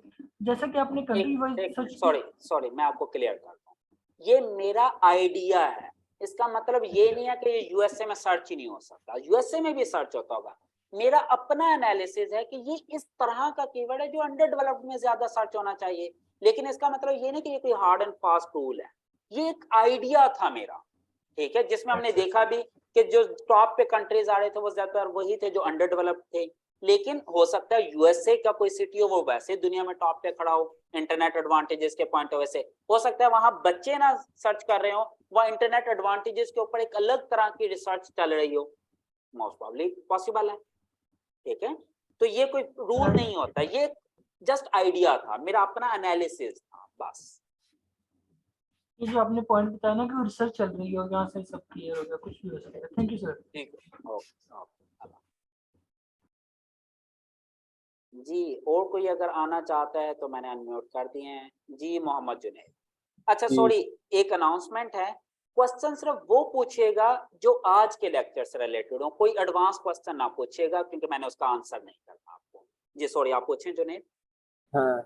अच्छा सर, अब पता नहीं एडवांस हो जाता है कि नहीं हो जाता। अच्छा सर, आपने इसके अंदर 3 पॉइंट्स डिस्कस किए थे कि हम पाकिस्तान के लिए एक कीवर्ड देख रहे थे जिस पर एडवांटेज वाला देखा है, देन फिर हमने उसको यूएसए में देखा है, और तीसरी चीज डिस्कस की थी वर्ल्ड वाइड की। अच्छा सर, हमें मतलब कि अगर हम गूगल को यूज करते हैं, हमें इतना पता है कि हर मुल्क का जो सर्च इंजन है ना वो उस हवाले से डिफरेंट है। मीन्स कि यूएसए का जरा कंपेटिटिव मार्केट है, पाकिस्तान का उस हिसाब से नहीं होगा, ठीक है, या उधर आप इजीली रैंक कर सकते हैं, ठीक है। अगर हम वर्ल्ड वाइड में जाएंगे, आपकी कोई मार्केट ही नहीं स्पेसिफिक, तो मेरा ख्याल है वर्ल्ड वाइड में ज्यादा मुश्किल नहीं हो जाएगा रैंक करना। मतलब कि मैंने हमें थोड़ा सा सॉरी, हमें स्पेसिफिक अगर हो के हम चलें तो मेरा ख्याल है वो ज्यादा ठीक नहीं नहीं नहीं रहेगा। नहीं नहीं, या होस्ट हम कर सकते हैं। कुछ कीवर्ड ऐसे होते हैं जिस पे आप स्पेसिफिक नहीं हो सकते। एडवांटेज ऑफ इंटरनेट पे स्पेसिफिक हो सकते हैं, नहीं हो सकते, हम पूरी दुनिया को टारगेट कर रहे हैं। एडसन्स वाले जो इंफॉर्मेटिव कीवर्ड है ना वो वर्ल्ड वाइड ही होते हैं, लेकिन लेकिन लेकिन ये थोड़ा सा एडवांस क्वेश्चन है, अभी ये मैंने पढ़ाना है। जब मैं कंट्री वाइज रैंकिंग और वर्ल्ड वाइड रैंकिंग और ऑडियंस सिलेक्शन की बात करूंगा ना, तब आप ये क्वेश्चन पूछेगा, और ये आपको इनफैक्ट क्वेश्चन पूछने की जरूरत ही नहीं रहेगी, ये मैं वहां पर खुद ही क्लियर कर चुका हूँ। जी ठीक सर, है, वो एक, हाँ, एक और चीज थी, वो यही ऑब्वियसली आपने कहा कि बाद में क्लियर हो जाएगा, वो ये भी था कि जो लोकल हम एसईओ करते हैं जीएमबी के अलावा एरिया स्पेसिफिक, तो वो भी उम्मीद है कि क्लियर हो जाएगा। चलें जी फिर, जी अगर जी। तब वो था। हाँ, अगर बिल्कुल फिर भी आपको ना क्लियर हो तो आप उस वाले लेक्चर में क्वेश्चन पूछ लीजिएगा दोबारा, कोई मसला ठीक नहीं। हो गया sir, thank you so much. Okay, अल्लाह हाफिज। मैंने मजीद 2-3 लोगों को अनम्यूट कर दिया है। सॉरी मैं एडवांस, अस्सलाम वालेकुम सर। वालेकुम सलाम, सॉरी मैं एडवांस क्वेश्चन इसलिए आंसर नहीं कर रहा, हो सकता आपको तो उसका नॉलेज हो, लेकिन जिन बच्चों को नॉलेज नहीं है वो कंफ्यूज हो जाएंगे, ठीक है, तो मैं उनकी कंफ्यूजन से बचने के लिए एडवांस कोई क्वेश्चन का आंसर नहीं कर रहा, सॉरी। जी सज्जाद। ठीक सर। जी सर, पहले तो मुझे थोड़ा सा ये क्लियर भी कर देंगे कि मैं एडवांस में तो नहीं जा रहा। आप मैंने ये पूछ लें, मैं पूछना था बता कि जी, मतलब आपने ट्रेंडिंग पे तो जो है ना हमें बता दिए कि मतलब ये कि हमारे पास जो कीवर्ड है उसकी हम ट्रेंडिंग हम देख सकते हैं। दूं। तो क्या इससे हम मतलब हमें एक तो ये मेरा ये पूछना था कि इसका हम मतलब प्रॉपर या बेस्ट जो ट्रेंडिंग कीवर्ड है वो हम कैसे सेलेक्ट कर सकते हैं? जिस तरह आपने मतलब ये कि 3-4 मतलब ये कि ऑप्शंस किए हैं, ठीक है सर? या मैं कह दूँगा स्ट्रीट फूड है। अब स्ट्रीट फूड जो है ना मतलब ये कि एक वो जनरल जो है ना कीवर्ड है, उसका तो मतलब है, लेकिन उससे कोई मैं बेहतर मतलब ये कि उसको देखना चाहूँ, तो वो कीवर्ड सिलेक्शन हम फिर कीवर्ड सर्च में जाएँगे, मतलब कीवर्ड उधर सर्च उस तो स्टेज पे सीखेंगे? वो नेक्स्ट कल की क्लास में ये हमने कवर करना है, ठीक है। कल की क्लास। दूसरी बात सर, दूसरी बात, दूसरा सवाल ये है सर कि मतलब जिस तरह अभी आपने कहा है कि मतलब एक इवेंट होते हैं या बाज़ जो है ना मतलब ये कि न्यूज़ होते हैं, उसमें जो है ना लोग मतलब एक दिन में जो है ना $8-10,000 कमा लेते हैं। ठीक हम्म, है सर? तो क्या ये मतलब अपने वो एक ब्लॉग से मतलब क्या कीवर्ड से या उनकी जो ट्रैफ़िक होती है, वो ट्रैफ़िक की वज़ह से वो कमाते हैं? क्या ट्रैफिक की सोर्स वजह क्या से, होता है उनके अर्निंग ट्रैफिक का? Traffic traffic Google AdSense. अच्छा। हाँ, ट्रैफिक मतलब अगर वो कोई वेबसाइट मतलब ये कि जितनी ट्रैफिक वो विजिट करेगा उतनी ही जो है ना मतलब उसकी अर्निंग होती जाएगी। यस बिल्कुल इसी तरह। ठीक, थैंक यू सर। हाँ। नमस्कार। अल्लाह हाफ़िज़। जी, मैंने मजीद एक दो को अनम्यूट कर दिया है। अस्सलाम वालेकुम। वालेकुम अस्सलाम। जी, ये साफिया काजी। अस्सलाम वालेकुम सर। वालेकुम अस्सलाम। सर मेरे 2 क्वेश्चन है आपसे। जी, जी। नंबर 1 कि जिस तरह आपने grey hat, black hat and white hat के बारे में जो बताया था, क्या इसमें गूगल की तरफ से कोई परसेंटेज ऐसी दी गई है कि जिसमें जिसमें मतलब हम फॉल करते हो कि 20% जो है वो लेवरेज है ब्लैक एरिया में जाने से दुनिया तब में हम जो ऐसा जा सकें? पॉसिबल नहीं है। क्या आपका मुल्क ये बताता है कि 10% रूल आप तोड़ सकते हैं? नहीं, ऐसा नहीं होता। ठीक है, लेकिन कुछ एरियाज ऐसे होते हैं जहाँ पे हुकूमत खामोशी इख्तियार कर देती है, बस सिंपल एज दैट। तो वो आपको खुद ही पता चल जाएगा, वो मैं आपको बताऊंगा, आगे गाइड करूंगा। तो ऐसी कोई परसेंटेज डिफाइंड नहीं है कहीं भी, nowhere in the world. या फिर इसको हम सर ये कह सकते हैं कि ये मतलब कुछ चीज़ें जिस तरह आपने एग्जांपल्स देके बताई थी कि कुछ चीज़ें कॉमन सेंस के मुताबिक जो है वो हमें अपनी साइड में टेक्निकली जो है जब हम आगे पढ़ेंगे तो उससे हमें पता चलेगा। ये जब मैं आपको ऑफ पेज एसईओ पढ़ाऊंगा ना, तब आपको सही क्लियर ऑफ पेज। अच्छा सर, एक चीज़ और कि जिस तरह आपने कहा कि कुछ इवेंट बेस्ड वेबसाइट्स ऐसी होती हैं कि जिसके अंदर एक दिन या फिर कोई एक इवेंट कवर करके उस सेम डे में वो जो भी उनकी ट्रैफिक होती है वो लेके उसके बाद वो वहाँ से चले जाते हैं या उस मुद्दे से हट जाते हैं। सर कहने का मकसद ये था कि अगर वो वेबसाइट फॉर एग्जांपल मैट्रिक के रिजल्ट वाली जो आपने एग्जांपल दी थी उसमें 1 दिन की पीक आई, 2 दिन की पीक आई, इन 5 दिन की पीक आई, उसके बाद पूरा साल जो है उन वेबसाइट्स का क्या होता है फिर? यार ये पहले तो ये टू टू क्यों हो रही है आपकी? ये जब जो बच्चा माइक पे आता है ना, वो इस चीज को मेक श्योर किया करे कि वो किसी ऐसे एनवायरनमेंट में बैठा है जहाँ पे नॉइज क्रिएट ना हो। अक्सर माइक पे आ रहे होते हैं, पीछे से बच्चे रो रहे होते हैं, घर वालों की आवाजें आ रही होती हैं। ये क्लास है यार, थोड़ा सा 2 घंटे के लिए खुद को सेपरेट कर लिया करें ताकि बाकी लोग भी डिस्टर्ब ना हो। कोशिश किया करें, मैं ये नहीं कहता 100% ऐसा पॉसिबल है, समटाइम डिस्टर्बेंस हो भी जाती है, लेकिन सिर्फ आपने हार्डली कोई 1-2 मिनट के लिए माइक आपको ओपन होना होता है, वो 2 मिनट के लिए आप थोड़ा सा एहतियात किया करें। जी, उन वेबसाइट का कुछ नहीं होता।